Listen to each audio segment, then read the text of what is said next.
The lord. Hallelujah. ನಮ್ಮ ಕರ್ತನಾದ ಯೇಸು ಕ್ರಿಸ್ತನ ನಾಮದಲ್ಲಿ ಈ ದಿನದಲ್ಲಿ ನಾನು ನಿಮ್ಮೆಲ್ಲರನ್ನು ವಂದಿಸುವನಾಗಿದ್ದೇನೆ. ಯೇಸು ಕ್ರಿಸ್ತನೇ ಸತ್ಯ ದೇವರು, ನಿತ್ಯ ಜೀವ. 1 ಯೋಹನ 5:20 ವಾಕ್ಯ. ಕ್ರಿಸ್ತನೇ ನಿರಂತರ ಸ್ತುತಿ ಹೊಂದತಕ್ಕ ದೇವರು. ಆಮೆನ್. ರೋಮನ್ 9:5 ಸ್ಪಷ್ಟವಾಗಿ ಹೇಳ್ತದೆ. ಕಳೆದ ಸಂಚಿಕೆಯಲ್ಲಿ ನಾವು ಧ್ಯಾನಿಸಿದ ವಿಷಯ ರಕ್ಷಣೆ ಬಗ್ಗೆ. ಅದರಲ್ಲಿ ಹಲವಾರು ವಿಷಯಗಳನ್ನು ವಾಕ್ಯಭಾಗದಲ್ಲಿ ಧ್ಯಾನಿಸಿದ್ದೇವೆ. ಭಾಗ 1ರಿಂದ ಭಾಗ 3 ತನಕ ನಾವು ಧ್ಯಾನಿಸಿದ್ದೇವೆ.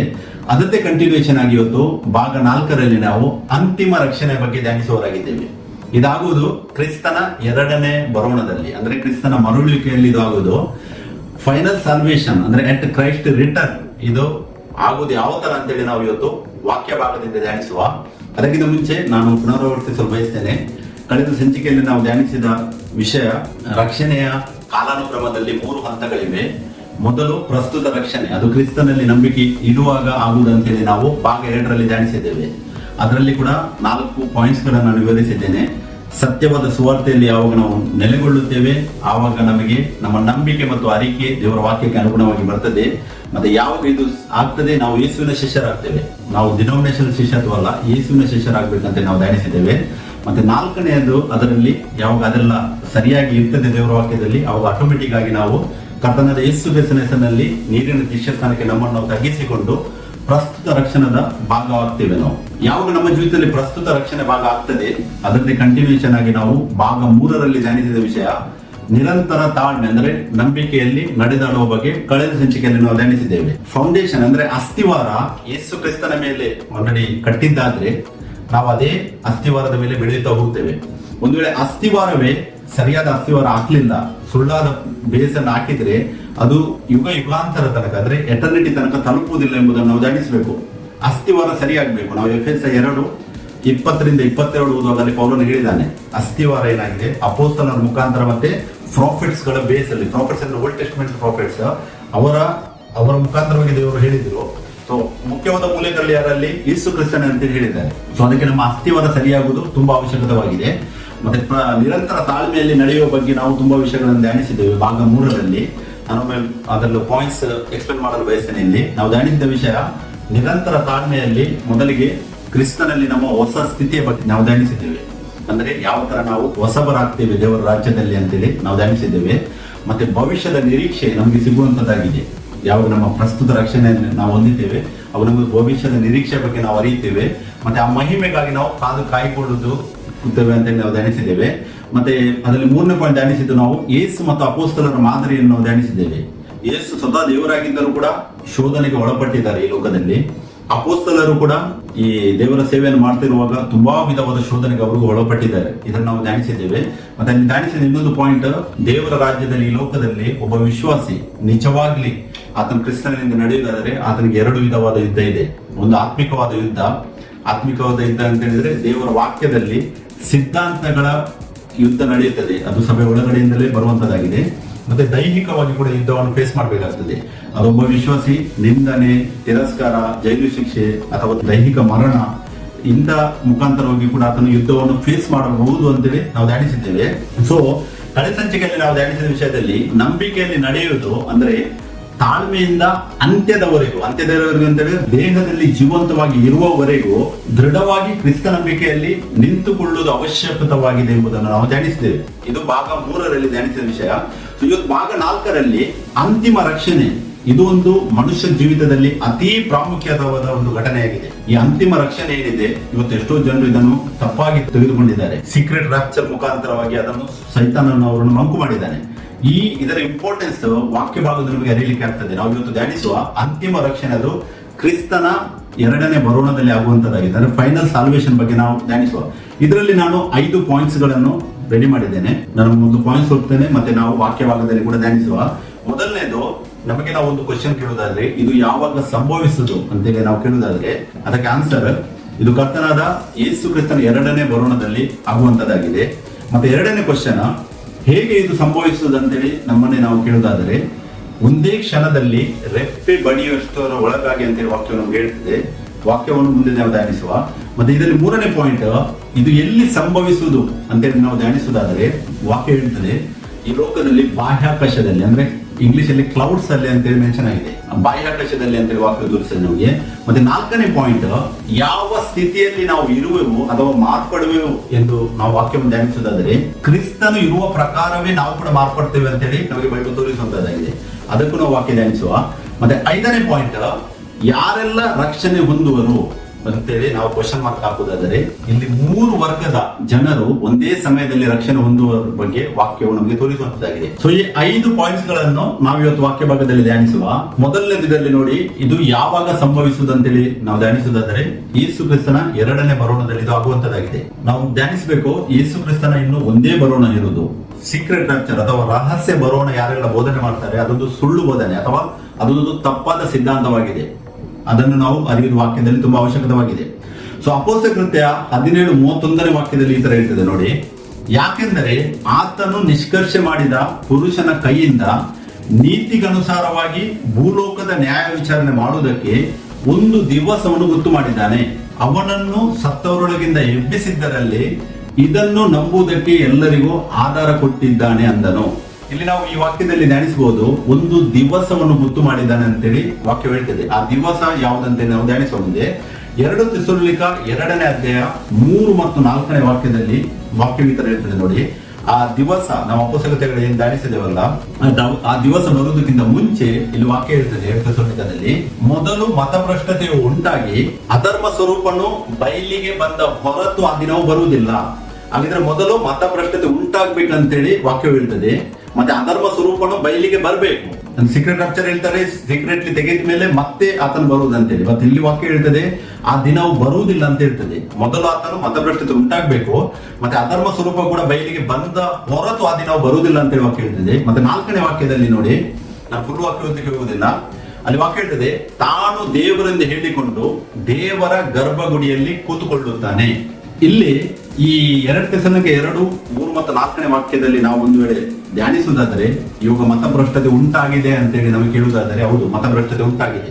ಇದಾದದ್ದು ಕ್ರಿಸ್ತ ಶಕ 313ರಲ್ಲಿ ಯಾವಾಗ ಕಾನ್ಸ್ಟಂಟೈನ್ ರೋಮನ್ ಏನಿದೆ, ಪೇಗನ್ ರೋಮನ್ ಅದನ್ನು ಕ್ಯಾಪ್ಚರ್ ಮಾಡ್ತಾನೆ. ಆ ಟೈಮಲ್ಲಿ ಮತಭ್ರಷ್ಟತೆಯಲ್ಲಿ ಉಂಟಾಗ್ತದೆ. ಒಂದು ದಿನದಲ್ಲಿ ಅವರು ಏನ್ ಮಾಡ್ತಾರೆ, ಧರ್ಮ ಚೇಂಜ್ ಆಗ್ತದೆ. ಅಲ್ಲಿ ಅದುವೇ ಮತಭ್ರಷ್ಟತೆ. ಮತ್ತೆ ಅಧರ್ಮ ಸ್ವರೂಪನ ಬಯಲಿಗೆ ಬಂದ ಹೊರತು ಆ ದಿನ ಬರುವುದಿಲ್ಲ. ಇವಾಗ ಅಧರ್ಮ ಸ್ವರೂಪ ಬಯಲಿಗೆ ಬಂದಿದ್ದಾನ ಅಂತ ನೀವು ಕೇಳುವುದಾದ್ರೆ, ಹೌದು, ಅಧರ್ಮ ಸ್ವರೂಪ ಬಯಲಿಗೆ ಬಂದಿದ್ದಾನೆ. ಅದನ್ನು ಬಯಲಿಗೆ ಬಂದದ್ದು ಕ್ರಿಸ್ತ ಶಕ 476ರಿಂದ ಕ್ರಿಸ್ತ ಶಕ 538ರಲ್ಲಿ. 538ರಲ್ಲಿ ಆತನೊಂದು ತನ್ನನ್ನೇ ನಾನು ಕ್ರಿಸ್ತನ ಪ್ರತಿನಿಧಿ ಅಂತೇಳಿ ಲೋಕದಲ್ಲಿ ಆತನು ಡಿಕ್ಲೇರ್ ಮಾಡ್ತಾನೆ. ಎಲ್ಲರಿಗೂ ಗೊತ್ತು ಆತನೇ ರೋಮನ್ ಕ್ಯಾಥಲಿಕ್ ಪೋಪ್, ಬೇರೆ ಯಾರಲ್ಲ. ಸೊ ಈ ವಾಕ್ಯ ಫುಲ್ಫಿಲ್ ಆಗಿದೆ ಆಲ್ರೆಡಿ. ಮತ್ತೆ 4ನೇ ವಾಕ್ಯದಲ್ಲಿ ನಾವು ಧ್ಯಾನಿಸಿದೆವು, ಯಾವುದು ದೇವರೆನಿಸಿಕೊಳ್ಳುತ್ತದೋ, ಯಾವುದು ಪೂಜೆ ಹೊಂದುತ್ತದೋ ಅದನ್ನೆಲ್ಲ ನಾಶನಕ್ಕೆ ಅಧೀನನಾದ ಆ ಪುರುಷನು ಎದುರಿಸಿ ಅದಕ್ಕಿಂತ ಮೇಲಾಗಿ ತನ್ನನ್ನು ತಾನು ಹೆಚ್ಚಿಸಿಕೊಂಡು ತಾನು ದೇವರೆಂದು ಹೇಳಿಕೊಂಡು ದೇವರ ಗರ್ಭಗುಡಿಯಲ್ಲಿ ಕೂತ್ಕೊಳ್ಳುತ್ತಾನೆ. ಇವಾಗ ತಾನು ದೇವರೆಂದು ಹೇಳಿಕೊಂಡು ಆತನು ಆಂಟಿಕ್ರೈಸ್ಟ್ ಏನ್ ಮಾಡ್ತಾನೆ, ಆತನು ಬಂದು ನಾನೇ ದೇವರು ಅಂತ ಹೇಳುವುದಿಲ್ಲ. ವಾಕ್ಯದಲ್ಲಿ ಪೌಲನು ಇಲ್ಲಿ ಗೂಢಾರ್ಥವಾಗಿ ಹೇಳ್ತಾ ಇದ್ದಾನೆ, ತಾನು ದೇವರೆಂದು ಹೇಳಿಕೊಳ್ಳುವುದಂತ ಹೇಳಿದ್ರೆ ಯೇಸು ಕ್ರಿಸ್ತರು ಈ ಲೋಕದಲ್ಲಿ 3 ಆಫೀಸಸ್ ಅನ್ನು ತನ್ನ ಕಾರ್ಯಾಲಯವನ್ನು ತಗೊಂಡಿದ್ದಾರೆ. ಅದು ಓಲ್ಡ್ ಟೆಸ್ಟ್ಮೆಂಟ್ ಅಲ್ಲಿ ಅವರ ಜನರಿಗೆ, ಇಸ್ರಾಯೇಲರಿಗೆ ಕೊಟ್ಟಿದ್ರು ದೇವರು, ಅದನ್ನು ದೇವರು ಹಿಂದೆ ತೆಗೆದುಕೊಂಡಿದ್ದಾರೆ. ಅದಾಗಿದೆ ಒಂದು ರಾಜನ ಪದವಿ, ಮತ್ತೆ ಇನ್ನೊಂದು ಮಹಾಯಾಜಕನ ಪದವಿ, ಮತ್ತೊಂದು ಪ್ರಾಫೆಟ್, ಪ್ರವಾದಿಯ ಪದವಿ. ಈ 3 ಪದವಿಗಳನ್ನು ಯೇಸು ಕ್ರಿಸ್ತರು ಸ್ವತಃ ತನ್ನದಾಗಿಸಿಕೊಂಡಿದ್ದಾರೆ. ಇಲ್ಲಿ ತಾನು ದೇವರೆಂದು ಹೇಳಿಕೊಂಡು ದೇವರ ಗರ್ಭಗುಡಿಯಲ್ಲಿ ಕೂತ್ಕೊಳ್ಳುತ್ತಾನೆ ಅಂತೇಳಿ ವಾಕ್ಯ ಮೆನ್ಷನ್ ಮಾಡ್ತಾ ಇದ್ದಾನೆ ಇಲ್ಲಿ ಪೌಲ. ಇಲ್ಲಿ ಪೋಪ್ ಏನ್ ಮಾಡಿದ್ದಾನೆ, ಆ 3 ಆಫೀಸಸ್ ಅನ್ನು ತನ್ನದಾಗಿಸಿಕೊಂಡಿದ್ದಾನೆ. ತನ್ನಂತಾನೆ ಡಿಕ್ಲೇರ್ ಮಾಡಿದ್ದಾನೆ. ಆತನೇ ಪಾಂಟಿಫೆಕ್ಸ್ ಮ್ಯಾಕ್ಸಿಮಸ್ ಅಂತೇಳಿ ತಾನು ಪ್ರಕಟಿಸಿದ್ದಾನೆ. ಅದು ಓಪನ್ ಆಗಿ ಪ್ರಕಟಿಸಿದ್ದಾನೆ. ಪಾಂಟಿಫೆಕ್ಸ್ ಮ್ಯಾಕ್ಸಿಮಸ್ ಅಂತ ಹೇಳಿದ್ರೆ ಅದು ಲ್ಯಾಟಿನ್ ವರ್ಡ್, ಅದರ ಮೀನಿಂಗ್ ಮಹಾಯಾಜಕ. ಮತ್ತೆ ನೆಕ್ಸ್ಟ್ ಆತನು ವಿಕಾರ್ ಆಫ್ ಕ್ರೈಸ್ಟ್ ಅಂತೇಳಿ ತನ್ನಂತನ್ನು ಪ್ರಕಟಿಸಿದ್ದಾನೆ. ವಿಕಾರ್ ಆಫ್ ಕ್ರೈಸ್ಟ್ ಅಂತ ಹೇಳಿದ್ರೆ ಕ್ರಿಸ್ತನ ಪ್ರತಿನಿಧಿ, ಅದು ಕೂಡ ಆತನೇ ತಗೊಂಡಿದ್ದಾನೆ, ತನ್ನದಾಗಿಸಿಕೊಂಡಿದ್ದಾನೆ. ಮತ್ತೆ 3ನೇದು ಆತನು ಪ್ರಾಫೆಟ್, ಆತನ ತನ್ನನ್ನು ಪ್ರವಾದಿ ಅಂತ ಹೇಳಿ ಕೂಡ ಪ್ರಕಟಿಸಿದ್ದಾನೆ. ಸೊ ಆಲ್ರೆಡಿ ಆತನು ತಾನು ದೇವರೆಂದು ಹೇಳಿಕೊಂಡು ದೇವರ ಗರ್ಭಗುಡಿಯಲ್ಲಿ, ದೇವರ ಗರ್ಭಗುಡಿ ಅಂತ ಹೇಳಿದ್ರೆ ಮನುಷ್ಯರ ಒಳಗೆ, ಹೊಸ ಒಡಂಬಡಿಕೆಯಲ್ಲಿ ಗರ್ಭಗುಡಿ ನಮ್ಮ ದೇಹ, ನಮ್ಮ ದೇಹದ ಒಳಗಡೆ ಯಾರೆಲ್ಲ ಪೂಜಿಸ್ತಾರೆ ಆತನು ಅವರ ಒಳಗಡೆ ಆಲ್ರೆಡಿ ಕೂತ್ಕೊಂಡಿದ್ದಾನೆ. ನಿಯರ್ಲಿ ಮೋರ್ ದೆನ್ 15 crores ಜನರು ಇವಾಗ ಆತನನ್ನು ಪೂಜಿಸ್ತಾ ಇದ್ದಾರೆ. ಸೊ ಇದು ವಾಕ್ಯ ಫುಲ್ಫಿಲ್ಮೆಂಟ್ ಆಗಿದೆ. ಮತ್ತೆ ಇಬ್ರಿಯ 9:28ರಲ್ಲಿ ವಾಕ್ಯ ಹೇಳ್ತದೆ ನೋಡಿ, ತನ್ನನ್ನು ನಿರೀಕ್ಷಿಸಿಕೊಂಡಿರುವವರಿಗೆ ರಕ್ಷಣೆಯನ್ನು ಉಂಟು ಮಾಡುವುದಕ್ಕೋಸ್ಕರ ಪಾಪ ಸಂಬಂಧವಿಲ್ಲದವನಾಗಿ 2ನೇ ಸಾರಿ ಕಾಣಿಸಿಕೊಳ್ಳುವನು. ಈಗ ಈ ವಾಕ್ಯದಲ್ಲಿ ನಾವು ಧ್ಯಾನಿಸಬೇಕು, ಯಾರೆಲ್ಲ ಯೇಸು ಕ್ರಿಸ್ತನನ್ನು ನಿರೀಕ್ಷಿಸಿಕೊಂಡಿರುತ್ತಾರೆ ಅವರಿಗೆ ರಕ್ಷಣೆಯನ್ನು ಉಂಟು ಮಾಡುವುದಕ್ಕೋಸ್ಕರ. ಇದೇ ಅಂತಿಮ ರಕ್ಷಣೆ. ಒಂದು ವೇಳೆ ಯಾರಾದ್ರೂ ಹೇಳುವುದಾದ್ರೆ ನನ್ನ ರಕ್ಷಣೆ ಆಗಿದೆ, ನಾನು ರಕ್ಷಿಸಲ್ಪಟ್ಟಿದ್ದೇನೆ ಅಂತ ಹೇಳಿದ್ರೆ ಅದು ತಪ್ಪಾದ ಒಂದು ಆತನ ಸ್ಟೇಟ್ಮೆಂಟ್ ಆಗ್ತದೆ. ಯಾಕಂತ ಹೇಳಿದ್ರೆ ನಾವು ನಮ್ಮ ಮೇಲೆ ಜಡ್ಜ್ಮೆಂಟ್ ಮಾಡಿದವರಾಗೆ ನಾವು ಆಗ್ತೀವಿ. ವಾಕ್ಯ ಹೇಳ್ತದೆ ನಮಗೆ ನಾವು ರಕ್ಷಣಾ ಕಾರ್ಯಕ್ಕಾಗಿ ದೇವರು ಕರೆಯಲ್ಪಟ್ಟವರಾಗಿದ್ದೇವೆ. ನಾವು ಧ್ಯಾನಿಸಿದ 3 ಹಂತದಲ್ಲಿ ಈ ಅಂತಿಮ ರಕ್ಷಣೆಯನ್ನು ಉಂಟು ಮಾಡುವುದಕ್ಕಾಗಿ ಯೇಸು ಕ್ರಿಸ್ತರು ಪುನಃ ಬರ್ತಾರೆ. ಅವರೇ ರಕ್ಷಣೆಯನ್ನು ಕೊಡುವಂತದ್ದಾಗಿದೆ ನಮಗೆ. ಸೊ ಅದಕ್ಕೆ ಯಾರೆಲ್ಲ ಯೇಸು ಕ್ರಿಸ್ತನನ್ನು ನಿರೀಕ್ಷಿಸಿಕೊಂಡಿದ್ದಾರೆ, ಅಂದ್ರೆ ಒಬ್ಬನೇ ದೇವರನ್ನು ನಿರೀಕ್ಷಿಸಿದ್ದಾರೆ, ಇವಾಗ ಅವರಿಗೆ ರಕ್ಷಣೆಯನ್ನು ಉಂಟು ಮಾಡುವುದಕ್ಕೋಸ್ಕರವಾಗಿ ಯೇಸು ಕ್ರಿಸ್ತರ ಪಾಪ ಸಂಬಂಧವಿಲ್ಲದವನಾಗಿ 2ನೇ ಸಾರಿ, ಅಂದ್ರೆ ಒಂದೇ ಸಾರಿ ಸೀಕ್ರೆಟ್ ಆಗಿ ಬರುವುದು ಮತ್ತೆ ಪುನಃ ಬರುವುದು ಅದೆಲ್ಲ ಸುಳ್ಳು ಬೋಧನೆ. ವಾಕ್ಯ ಹೇಳ್ತದೆ 2ನೇ ಸಾರಿ ಅಂತ ಹೇಳಿದ್ರೆ ಒಂದೇ ಸಾರಿ ಯೇಸು ಕ್ರಿಸ್ತರು ಪುನಃ ಕಾಣಿಸಿಕೊಳ್ಳುತ್ತಾರೆ ನಮಗೆ ರಕ್ಷಣೆಯನ್ನು ಉಂಟು ಮಾಡುವುದಕ್ಕೋಸ್ಕರವಾಗಿ. ಇದು ಆಗುವುದು ಯಾವಾಗ ಅಂತೇಳಿ ನಾವು ಧ್ಯಾನಿಸುವುದಾದರೆ ಯೋಹಾನ 6ನೇ ಅಧ್ಯಾಯ 39 ಮತ್ತು 40ನೇ ವಾಕ್ಯ ಈ ತರ ಹೇಳ್ತದೆ ನೋಡಿ. ನನಗೆ ಕೊಟ್ಟವರಲ್ಲಿ ಒಬ್ಬನನ್ನು ನಾನು ಕೆಡಗೊಡಿಸದೆ ಅವನನ್ನು ಕಡೆಯ ದಿನದಲ್ಲಿ ಎಬ್ಬಿಸಬೇಕೆಂಬುದೇ ಅಂತ ಹೇಳಿ ಇಲ್ಲಿ ಯೇಸು ಕ್ರಿಸ್ತರು ಹೇಳ್ತಾರೆ. ಕಡೆಯ ದಿನವನ್ನು ಸೂಚಿಸ್ತಾ ಇದ್ದಾರೆ. 40ನೇ ವಾಕ್ಯದಲ್ಲಿ ಕೂಡ ಅದೇ ಹೇಳ್ತಾರೆ ನೋಡಿ.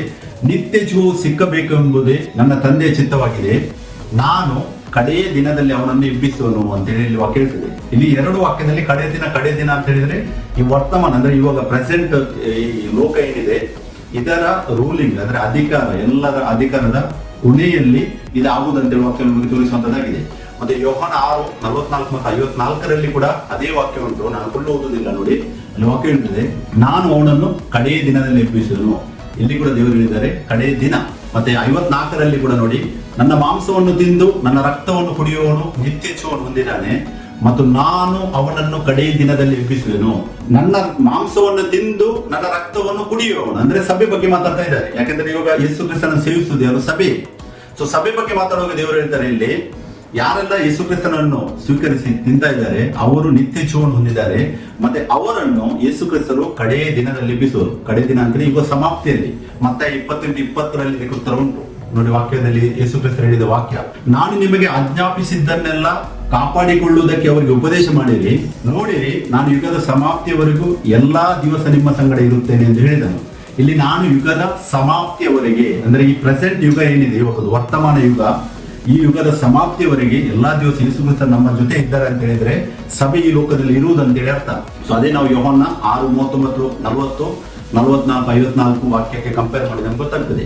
ಮತ್ತೆ ಇದು ಆಗುವುದಕ್ಕಿಂತ ಮುಂಚೆ ಸಂಕಟ ಕಾಲ ಬರ್ಬೇಕಂತ ವಾಕ್ಯ ಹೇಳ್ತದೆ. ನಾವು ಮತ್ತೆ 24ನೇ ಅಧ್ಯಾಯ 29, 30ನೇ ವಾಕ್ಯವನ್ನು ಓದುವಾಗ ಅಲ್ಲಿ ವಾಕ್ಯ ಹೇಳ್ತದೆ ನೋಡಿ. ಆ ದಿನಗಳ ಸಂಕಟವು ತೀರಿದ ಕೂಡಲೇ ಸೂರ್ಯನು ಕತ್ತಲಾಗಿ ಹೋಗುವನು, ಚಂದ್ರನು ಬೆಳಕು ಕೊಡದೇ ಇರುವನು, ನಕ್ಷತ್ರಗಳು ಆಕಾಶದಿಂದ ಉದುರುವವು, ಆಕಾಶದ ಶಕ್ತಿಗಳು ಕದಲುವವು. ಆಗ ಮನುಷ್ಯ ಕುಮಾರನನ್ನು ಸೂಚಿಸುವ ಗುರುತು ಆಕಾಶದಲ್ಲಿ ಕಾಣಬರುವುದು.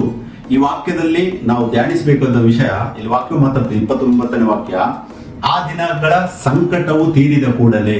ಇದು ಮೇಲಿಂದ ಓದುವಾಗ ನಮ್ಗೆ ಗೊತ್ತಾಗ್ತದೆ ತುಂಬಾ ಕಷ್ಟಕಾಲ ಬರುವ ಬಗ್ಗೆ ವಾಕ್ಯ ಮಾತಾಡ್ತದೆ. ಅಂದ್ರೆ ಆ ಸಂಕಟ ನಡೀಬೇಕು. ಮತ್ತೆ ಆ ದಿನಗಳ ಸಂಕಟ ತೀರಿದ ಕೂಡಲೇ ಸೂರ್ಯನು ಕತ್ತಲಾಗಿ ಹೋಗುವನು. ಸೂರ್ಯ ಎಂದರೆ ಏನು? ಇದು ಪ್ರೊಫೆಟಿಕ್ ವರ್ಡ್, ಅಂದ್ರೆ ಇದು ಪ್ರಕಟಣೆ ಶಬ್ದ ಆಗಿದೆ. ಇದು ಸೂರ್ಯ ಅಂತ ಹೇಳಿದ್ರೆ ಈ ಲೋಕದ ಸಾಮ್ರಾಜ್ಯ, ಅಧಿಕಾರ, ಅದು ಕತ್ತಲಾಗಿ ಹೋಗ್ತದೆ. ಅಂದ್ರೆ ದೇವರು ಅದನ್ನು ನಾಶ ಮಾಡ್ತಾರೆ.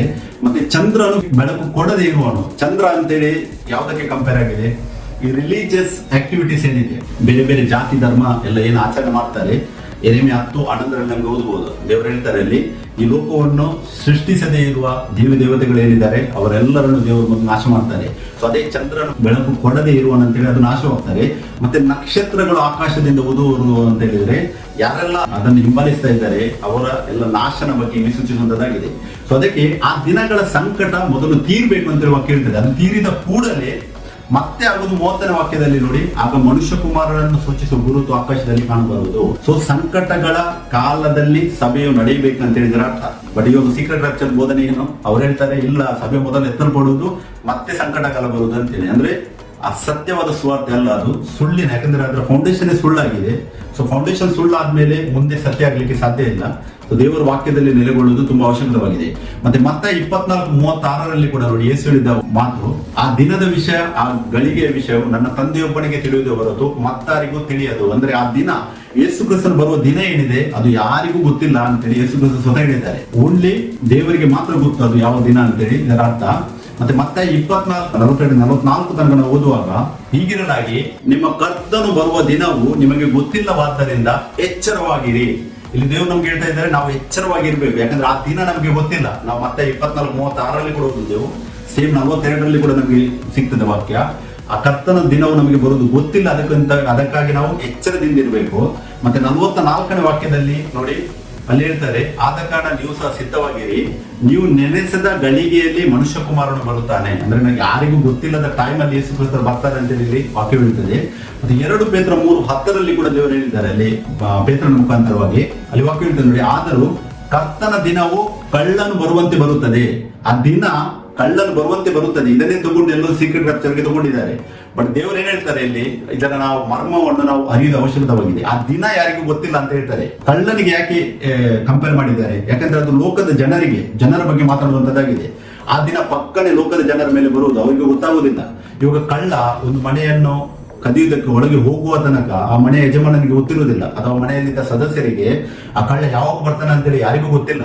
ಬಟ್ ಕಳ್ಳ ಒಮ್ಮೆ ಒಳಗೆ ನುಗ್ಗಿದ ಮೇಲೆ ಆ ಮನೆಯಲ್ಲಿದ್ದವರಿಗೆ ಗೊತ್ತಾಗ್ತದೆ. ಯಾಕಂತ ಹೇಳಿದ್ರೆ ಆತನಿಗೆ ಏನಾದ್ರೂ ಸುಳುಕೊಳ್ಬೇಕಾದ್ರೆ ಆತನು ಮುಂದೆ ಅವರನ್ನು ಎಬ್ಬಿಸಬೇಕು, ಇಲ್ಲದ್ರೆ ಕೊಲ್ಲಬೇಕು. ಆತನಲ್ಲಿ ಕೊಳ್ಳೆ ಹೊಡೆಯುವಾಗ ಅದೆಲ್ಲರಿಗೂ ಗೊತ್ತಾಗುವಂತದ್ದಾಗಿದೆ. ಸೊ ಅದನ್ನು ಸೂಚಿಸ್ತಾ ಇದ್ದಾರೆ 2 ಪೇತ್ರ 3:10 ಕೂಡ, ಕರ್ತನ ದಿನವು ಕಳ್ಳನೆ ಬರುವಂತೆ ಇರುತ್ತದೆ. ಆ ದಿನದಲ್ಲಿ ಆಕಾಶ ಮಂಡಲವು ಮಹಾಘೋಷದಿಂದ ಇಲ್ಲದೆ ಹೋಗುವುದು, ಸೂರ್ಯ ಚಂದ್ರ ನಕ್ಷತ್ರಗಳು ಉರಿದು ಲಯವಾಗಿ ಹೋಗುವು, ಭೂಮಿಯು ಅದರಲ್ಲಿರುವ ಕೆಲಸಗಳು ಸುಟ್ಟು ಹೋಗುವು.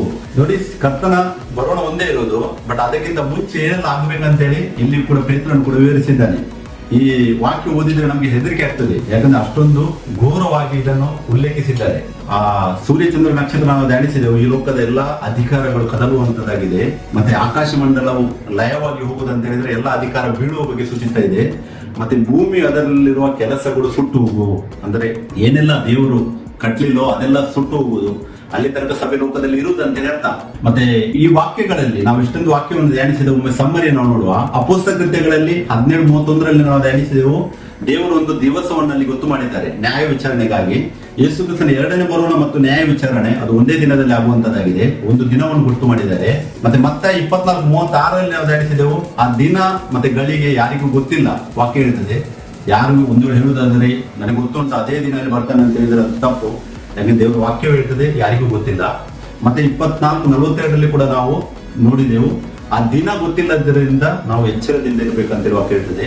ಮತ್ತೆ 29 ಮತ್ತು 30 ನಾವು ಧ್ಯಾನಿಸಿದೆವು. ಆ ದಿನಗಳ ಸಂಕಟವು ತೀರಿದ ಕೂಡಲೇ, ಯೇಸು ಕ್ರಿಸ್ತನ ಬರೋಣಕ್ಕಿಂತ ಮುಂಚೆ ಈ ಲೋಕದಲ್ಲಿ ದೊಡ್ಡ ಸಂಕಟ, ಮಹಾಭೂಕಂಪ ಅಂತೇಳಿ ಪ್ರಕಟಣೆ 16:18 ಹೇಳ್ತದೆ ವಾಕ್ಯ. ಮಹಾಭೂಕಂಪ ಆಗ್ಲಿಕ್ಕೆ ಉಂಟೇನು. 3 ವಿಧದ ಭೂಕಂಪದಲ್ಲಿ ಪ್ರಕಟಣೆಯಲ್ಲಿ ಓದಬಹುದು.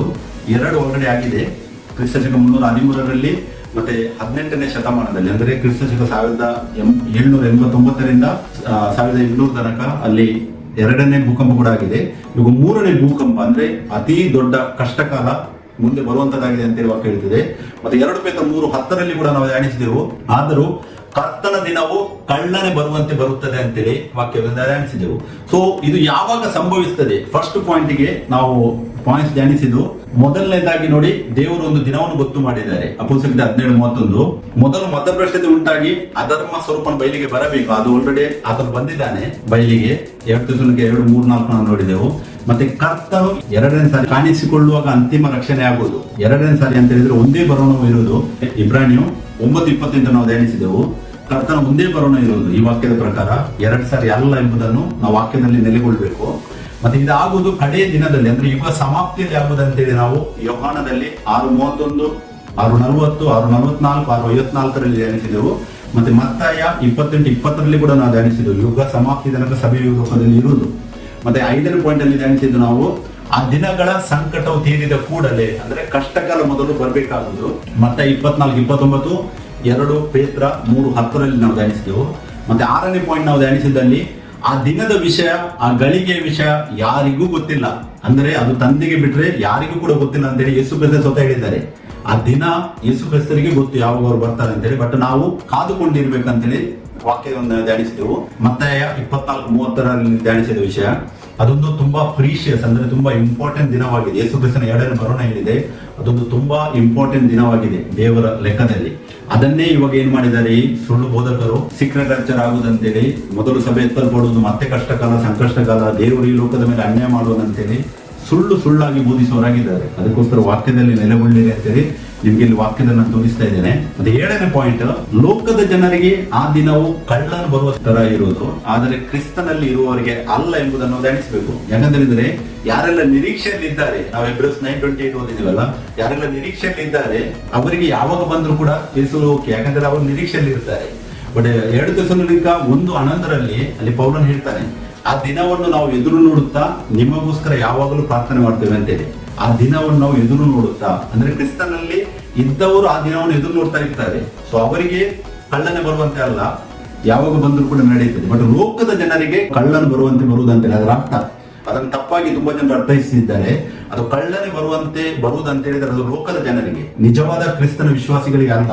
Hebrews 9:28 ಕೂಡ ಯಾರೆಲ್ಲ ಆತನನ್ನು ನಿರೀಕ್ಷಿಸಿಕೊಂಡಿದ್ದಾರೆ, ತನ್ನನ್ನು ನಿರೀಕ್ಷಿಸಿಕೊಂಡಿರುವವರಿಗೆ ರಕ್ಷಣೆಯನ್ನು ಉಂಟು ಮಾಡುವುದಕ್ಕೋಸ್ಕರವಾಗಿ ಆತನ 2 ಸಾರಿ ಕಾಣಿಸ್ತಾನೆ. ಇದು ಮೊದಲನೇ ಪಾಯಿಂಟ್ ಅಲ್ಲಿ ನಾವು ಇಷ್ಟೊಂದು ಅಂಶಗಳನ್ನು ಧ್ಯಾನಿಸಿದೆವು.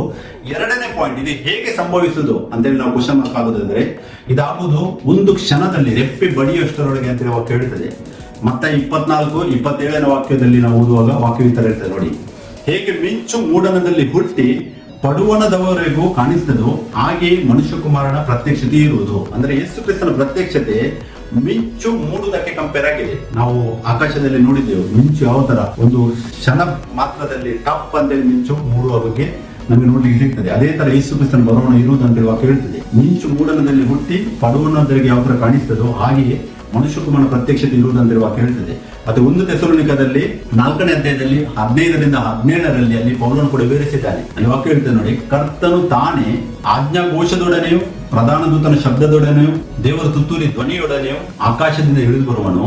ಆಗ ಕ್ರಿಸ್ತನಲ್ಲಿರುವ ಸತ್ತವರು ಮೊದಲು ಎದ್ದು ಬರುವರು.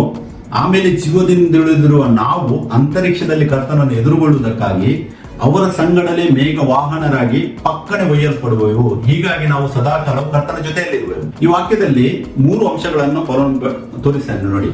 ಆಜ್ಞಾಘೋಷ ಅಂತ ಹೇಳಿದ್ರೆ ಆ ದಿನ ತುಂಬಾ ಒಂದು ಪ್ರಾಮುಖ್ಯತೆವಾದ ದಿನವಾಗಿದೆ. ನಾವು ಧ್ಯಾನಿಸಿದೆವು. ನಾವು ವಿಮೋಚನ ಕಂಡ 19ನೇ ಅಧ್ಯಾಯದಲ್ಲಿ ಓದುವಾಗ ಆಜ್ಞಾಘೋಷ ಯಾವ ತರ ಇದೆ ಅಂತೇಳಿ ನಮ್ಗೆ ಅಲ್ಲಿ ಓದುವಾಗ ಸಿಗ್ತದೆ. ಈ ಸುಳ್ಳು ಬೋಧನೆ ಮಾಡುವವರು, ಸೀಕ್ರೆಟ್ ರಚೋರನ್ನು ಏನ್ ಹೇಳ್ತಾರೆ, ಇದೇ ವಾಕ್ಯವನ್ನು ಅವರು ತಗೊಂಡು ಹೇಳ್ತಾರೆ, ಸೀಕ್ರೆಟ್ ಆಗಿ ಬರ್ತಾರೆ ಅಂತೇಳಿ. ಬಟ್ ಇಲ್ಲಿ ವಾಕ್ಯ ಹೇಳ್ತಾರೆ ಆಜ್ಞಾಘೋಷದೊಡನೆ ಇರುವುದು. ಕರ್ತನ ಬರೋಣ ಇರುವುದು ಒಂದೇ, ಆ ಬರೋಣದಲ್ಲಿ ಕರ್ತನು ತಾನೇ ಆಜ್ಞಾಘೋಷದೊಡನೆ ಅಂದ್ರೆ ಲೌಡ್ ವಾಯ್ಸ್ ಅಲ್ಲಿ ಆತನು ಪ್ರಕಟವಾಗುವನಾಗಿದೆ ಅಂತ ವಾಕ್ಯ ಹೇಳ್ತದೆ ನಮಗೆ. ಮತ್ತೆ ಪ್ರಧಾನ ದೂತನ ಶಬ್ದವಾಗುವುದು, ಮತ್ತೆ ದೇವರ ತುತ್ತೂರಿ ಧ್ವನಿ ಆಗುವುದು. ಈ 3 ಅಂಶಗಳಲ್ಲಿ ಆತನು ಇಳಿದು ಬರ್ತಾನೆ ಅಲ್ಲಿ. ಮತ್ತೆ ನೆಕ್ಸ್ಟ್ ನೋಡಿ, ಆಗ ಆ ಅಂತಿಮ ರಕ್ಷಣೆಯ ಸೀಕ್ವೆನ್ಸ್ ಅಲ್ಲಿ ನೋಡಿ, ಆಗ ಕ್ರಿಸ್ತನಲ್ಲಿ ಸತ್ತವರು ಮೊದಲು ಎದ್ದು ಬರುವರು. ಈ ಕ್ರಿಸ್ತನಲ್ಲಿ ಸತ್ತವರು ಅಂತ ಹೇಳುವಾಗ ನಾಟ್ ಓನ್ಲಿ ಹೊಸ ಒಡಂಬಡಿಕೆ, ಹಳೆ ಒಡಂಬಡಿಕೆಯಲ್ಲಿ ಕ್ರಿಸ್ತನಲ್ಲಿ ಸತ್ತವರು ಕೂಡ ಇದರಿಗೆ ಈ ಕೆಟಗರಿಯಲ್ಲಿ ಬರುವವರಾಗಿದ್ದಾರೆ. ನಾವು ಲಾಸ್ಟ್ ಒಂದು ವಿಡಿಯೋದಲ್ಲಿ ಧ್ಯಾನಿಸಿದೆವು. ನೋಹನು ಕೂಡ ಸುನೀತಿಯನ್ನು ನೋಹನು ಕೂಡ ಸಾರಿದ್ದಾನೆ. ಸೊ ಅವರು ಕೂಡ ಕ್ರಿಸ್ತನ ಆ ಕೆಟಗರಿಯಲ್ಲಿ ಬರುವಂತ ಆಗಿದ್ದಾರೆ. ಸೊ ಅದಕ್ಕೆ 3 ಕೆಟಗರಿಯ ಜನರು ಪುನರುತ್ಥಾನವನ್ನು ಹೊಂದುವವರಾಗಿದ್ದಾರೆ. ಒಂದು ಓಲ್ಡ್ ಟೆಸ್ಟ್ಮೆಂಟ್ ಕ್ರಿಸ್ತನಲ್ಲಿದ್ದ ಜನರು, ಮತ್ತೆ ಹೊಸ ಒಡಂಬಡಿಕೆಯಲ್ಲಿ ಯಾರೆಲ್ಲ ಕ್ರಿಸ್ತನಲ್ಲಿ ದೇಹವನ್ನು ಬಿಟ್ಟಿದ್ದಾರೆ ಅವರು, ಮತ್ತೆ 3ನೇ ಕೆಟಗರಿ ಆ ಟೈಮ್ ಅಲ್ಲಿ ಆಯಲ್ಪಟ್ಟ ಜನರು ಕ್ರಿಸ್ತನಲ್ಲಿ ಯಾರಿದ್ದಾರೆ ಅವರು ಈ ಕೆಟಗರಿಯಲ್ಲಿ ಹೋಗುವವರಾಗಿದ್ದಾರೆ. ಸೊ ಅದಕ್ಕೆ ಆಮೇಲೆ ಜೀವದಿಂದ ಉಳಿದಿರೋ ನಾವು ಅಂತರಿಕ್ಷದಲ್ಲಿ ಕರ್ತನನ್ನು ಎದುರುಗೊಳ್ಳುವೆವು. ಅವರ ಸಂಗಡಲೇ ಮೇಘ ವಾಹನರಾಗಿ ಪಕ್ಕನೆ ಒಯ್ಯಲ್ಪಡುವೆವು. ಪಕ್ಕನೆ ನಾವು ಮೊದಲಿನ ವಾಕ್ಯ ಕೂಡ ಧ್ಯಾನಿಸಿದೆವು. ಮಿಂಚು ಮೂಡುವ ತರ ಇರುವುದು ಅಂದ್ರೆ ಈ ದೇವರ ಯೇಸು ಕ್ರಿಸ್ತನ ಜೊತೆ ಹೋಗುವಂತ ನಮ್ಮ ಪುನರುತ್ಥಾನ ಏನಿದೆ ಅದು ಪಕ್ಕನೆ ಅಂದ್ರೆ ಕ್ಷಣ ಮಾತ್ರದಲ್ಲಿ ಆಗುವುದಂತೆ ವಾಕ್ಯ ಹೇಳ್ತದೆ. ಹೀಗಾಗಿ ನಾವು ಸದಾಕಾಲವು ಕರ್ತನ ಜೊತೆಯಲ್ಲಿ ಇರುವೆವು. ಯಾವ ಮನುಷ್ಯನು ಈ ಕೆಟಗರಿಯಲ್ಲಿ ಹೋಗ್ತಾನೋ ಅವನು ಧನ್ಯನು ಪರಿಶುದ್ಧನ ಅಂತೇಳಿ ಪ್ರಕಟಣೆ 20ನೇ ಅಧ್ಯಾಯ 6ನೇ ವಾಕ್ಯ ಹೇಳ್ತದೆ. ಯಾಕಂದ್ರೆ ನಾವು ಸದಾಕಾಲವು ಕರ್ತನ ಜೊತೆಯಲ್ಲಿ ಇರುವೆವು. ಈ ದಿನಕ್ಕೆ ಮತ್ತೆ ಈ ಒಂದು ಪುನರುತ್ಥಾನದ ಮಹಿಮಾ ಶರೀರ ಧರಿಸಿಕೊಳ್ಳುವುದು ತುಂಬಾ ಒಂದು ಪ್ರಾಮುಖ್ಯವಾದ ವಿಷಯವಾಗಿದೆ. ಅದನ್ನು ನಾವು ಎಷ್ಟು ವಾಕ್ಯದಲ್ಲಿ ಧ್ಯಾನಿಸುತ್ತೇವೆ ಅಷ್ಟೇ ನಮ್ಮ ನಿರೀಕ್ಷೆ ಏನಿದೆ ಅದು ಹೆಚ್ಚಾಗ್ತಾ ಹೋಗ್ತದೆ. ಅಂದರೆ ಅಷ್ಟೊಂದು ಪ್ರಾಮುಖ್ಯವಾದ ದಿನವಾಗಿದೆ ಯೇಸು ಕ್ರಿಸ್ತನ ಎರಡನೇ ಬರೋಣವು. ಸೊ ಮತ್ತೆ ನೆಕ್ಸ್ಟ್ ವಾಕ್ಯ ಇನ್ನೊಂದು ನೋಡಿ, ಪೌಲನು ಇನ್ನೊಂದು ಜಾಗದಲ್ಲಿ ಕೂಡ ಹೇಳಿದ್ದಾನೆ. 1 ಕೊರಿಂಥ 15:52ನೇ ವಾಕ್ಯದಲ್ಲಿ ಆತನು ಈ ತರ ಹೇಳ್ತಾನೆ ನೋಡಿ, ಆದರೆ ಕಡೆಯ ತುತ್ತೂರಿಯ ಧ್ವನಿಯಾಗುವಾಗ ನಾವೆಲ್ಲರೂ ಒಂದು ಕ್ಷಣದಲ್ಲೇ ರೆಪ್ಪೆ ಬಡಿಯುವಷ್ಟರೊಳಗಾಗಿ ಮಾರ್ಪಡುವೆವು. ತುತ್ತೂರಿ ಊದಲಾಗಿ ಸತ್ತವರು ನಿರ್ಲಯರಾಗಿ ಎಬ್ಬಿಸಲ್ಪಡುವರು, ನಾವು ಮಾರ್ಪಡುವೆವು. ಈ ವಾಕ್ಯದಲ್ಲಿ ನಮ್ಗೆ ನೋಡಬಹುದು 2 ಕೆಟಗರಿ ತೋರಿಸ್ತದೆ. ಬಟ್ ಆಕ್ಚುಲ್ ಆಗಿ ತುತ್ತೂರಿ ಊದಲಾಗಿ ಸತ್ತವರು ನಿರ್ಲಯರಾಗಿ ಎಬ್ಬಿಸಲ್ಪಡುವರು ಅಂತ ಹೇಳಿದ್ರೆ ಕ್ರಿಸ್ತನಲ್ಲಿ ಸತ್ತವರು ಅಂದ್ರೆ ಹಳೆ ಒಡಂಬಡಿಕೆ ಮತ್ತೆ ಹೊಸ ಒಡಂಬಡಿಕೆಯಲ್ಲಿ ಕ್ರಿಸ್ತನಲ್ಲಿ ಸತ್ತವರು 2 ಕೆಟಗರಿಯ ಜನರು ಈ ವಾಕ್ಯದಲ್ಲಿ ಬರ್ತಾರೆ. ಮತ್ತೆ ನಾವು ಮಾರ್ಪಡುವೆವು ಅಂದ್ರೆ ನಮ್ದು ಕೂಡ ಸೇಮ್ ಟೈಮ್ ರಿಸರ್ವೇಷನ್ ಆಗುದಂತ ವಾಕ್ಯ ಹೇಳ್ತದೆ. ಮತ್ತೆ ಫಿಲಿಪ್ಪಿ 3:20-21 ಕೂಡ ನಾವು ಓದಬಹುದು.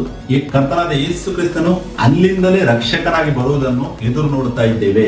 ಅಂತಿಮ ರಕ್ಷಣೆಯಲ್ಲಿ ನಮ್ಮ ಕರ್ತನು ರಕ್ಷಕನಾಗಿ ಬರುತ್ತಾನೆ, ನಾವು ಎದುರು ನೋಡ್ತಾ ಇದ್ದೇವೆ. 21ನೇ ವಾಕ್ಯ ನೋಡಿ, ಆತನು ಎಲ್ಲವನ್ನೂ ತನಗೆ ಅಧೀನ ಮಾಡಿಕೊಳ್ಳಲಾಗುವ ಪರಾಕ್ರಮವನ್ನು ಸಾಧಿಸಿ ದೀನಾವಸ್ಥೆಯುಳ್ಳ ನಮ್ಮ ದೇಹವನ್ನು ರೂಪಾಂತರಪಡಿಸಿ ಪ್ರಭಾವವುಳ್ಳ ತನ್ನ ದೇಹದ ಸಾರೂಪ್ಯವಾಗುವಂತೆ ಮಾಡುವನು. ಆತನು ಎಲ್ಲವನ್ನು ತನಗೆ ಅಧೀನ ಮಾಡಿಕೊಳ್ಳಲಾಗುವ ಪರಾಕ್ರಮವನ್ನು ಸಾಧಿಸಿ ಅಂದ್ರೆ ಯೇಸು ಕ್ರಿಸ್ತನ ಎರಡನೇ ಬರುವುದಕ್ಕಿಂತ ಮುಂಚೆ ಎಲ್ಲವನ್ನು ತನ್ನ ಅಧೀನಕ್ಕೆ ಆತನು ತರ್ತಾನೆ ಅಂತ ವಾಕ್ಯದ ಅರ್ಥ. ಅದೇ ನಾವು ಮೊದಲು ಧ್ಯಾನಿಸಿದ ಮತ್ತಾಯದಲ್ಲೆಲ್ಲ ಆ ದಿನಗಳ ಸಂಕಟ ತೀರಿದ ಕೂಡಲೇ ಮತ್ತೆ ಬರುವುದು. ಈ ವಾಕ್ಯಕ್ಕೆ ಕೂಡ ಕನೆಕ್ಟ್ ಮಾಡಿ ನೋಡಿ, ಆತನು ಎಲ್ಲವನ್ನು ತನಗೆ ಅಧೀನ ಮಾಡಿಕೊಳ್ಳಲಾಗುವ ಪರಾಕ್ರಮವನ್ನು ಸಾಧಿಸಿ. ಮೊದಲು ಎಲ್ಲವೂ ಕ್ರಿಸ್ತನಿಗೆ ಅಧೀನ ಆಗಬೇಕು, ಮತ್ತೆ ದೀನಾವಸ್ಥೆಯುಳ್ಳ ನಮ್ಮ ದೇಹವನ್ನು ರೂಪಾಂತರಪಡಿಸಿ ಪ್ರಭಾವವುಳ್ಳ ತನ್ನ ದೇಹದ ಸಾರೂಪ್ಯವಾಗುವಂತೆ ಮಾಡುವನಂತೆ ವಾಕ್ಯ ಹೇಳ್ತದೆ. ಸೊ ಈ ವಾಕ್ಯದಲ್ಲಿ ನಾವು ನೆಲೆಗೊಳ್ಳುವುದು ತುಂಬಾ ಅವಶ್ಯಕವಾಗಿದೆ. ಸೊ ಹೇಗೆ ಇದು ಸಂಭವಿಸುವುದು, ಇದರಲ್ಲಿ ನಾವು ಧ್ಯಾನಿಸಿದ ಪಾಯಿಂಟ್ 2ನೇ ಪಾಯಿಂಟ್ ಅಲ್ಲಿ ಮೊದಲು ಮಿಂಚು ಮೂಡಣದಲ್ಲಿ ಹುಟ್ಟಿ ಪಡುವಣದವರಿಗೆ ಯಾವ ತರ ಕಾಣಿಸ್ತದೆ ಅದೇ ಪ್ರಕಾರ ಯೇಸು ಕ್ರಿಸ್ತನ ಬರೋಣ ಇರುವುದು. ಮತ್ತೆ 24-27 ನಾವು ಧ್ಯಾನಿಸಿದೆವು. ಮತ್ತೆ ಕರ್ತನು ತಾನೇ ಆಜ್ಞಾಘೋಷದೊಡನೆಯೂ ಆಕಾಶದಿಂದ ಆತನು ಇಳಿದು ಬರುವನು ಅಂತೇಳಿ ನಾವು ಧ್ಯಾನಿಸಿದೆವು. ಆಜ್ಞಾಘೋಷವಾಗುವುದು 1 ಥೆಸಲೋನಿಕ 4:15-16 ನಾವು ಧ್ಯಾನಿಸಿದೆವು. ಆಜ್ಞಾಘೋಷದೊಡನೆ ಕರ್ತನು ಇಳಿದು ಬರುವನು. ಪ್ರಧಾನ ದೂತನ ಶಬ್ದವಾಗುವುದು ಅಲ್ಲಿ ನಾವು ಧ್ಯಾನಿಸಿದೆವು 1 ಥೆಸಲೋನಿಕ 4:15-16 ಮತ್ತೆ ದೇವರ ತುತ್ತೂರಿಯ ಧ್ವನಿಯಾಗುವುದು ಅಂದ್ರೆ 3 ವಿಧವಾಗಿ ಇಲ್ಲಿ ದೇವರು ಉಲ್ಲೇಖಿಸಿದ್ದಾರೆ 1 ಥೆಸಲೋನಿಕ 4:15-16 ಈ ಸಂಗತಿಗಳು ನಡೆಯುವವು.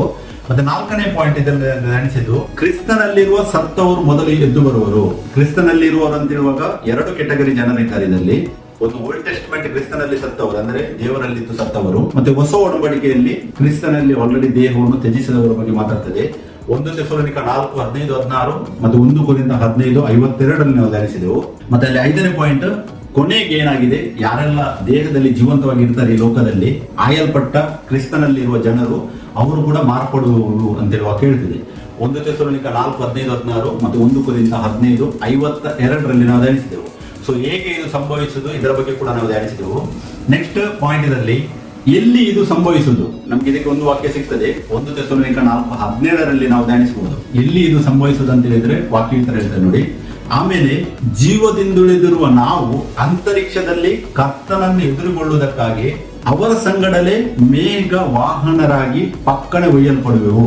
ಅಂದ್ರೆ ಈ ಸತ್ತವರು ಯಾವಾಗ ಹೇಳ್ತಾರೆ ಸೇಮ್ ಟೈಮ್, ಜಾಸ್ತಿ ಡಿಫರೆನ್ಸ್ ಇಲ್ಲ. ಮಿಂಚು ಮೂಡು ಆ ಒಂದು ಸಿಚುವೇಶನ್ ನಾವು ನೋಡಿದ್ದೆ ವಾಕ್ಯದಲ್ಲಿ. ಮತ್ತೆ 24-27 ಮಿಂಚು ಯಾವ ತರ ಮೂಡ್ತದೆ ಆ ತರ ಅಂತೇಳಿ ದೇವರು ಹೇಳಿದ್ದಾರೆ.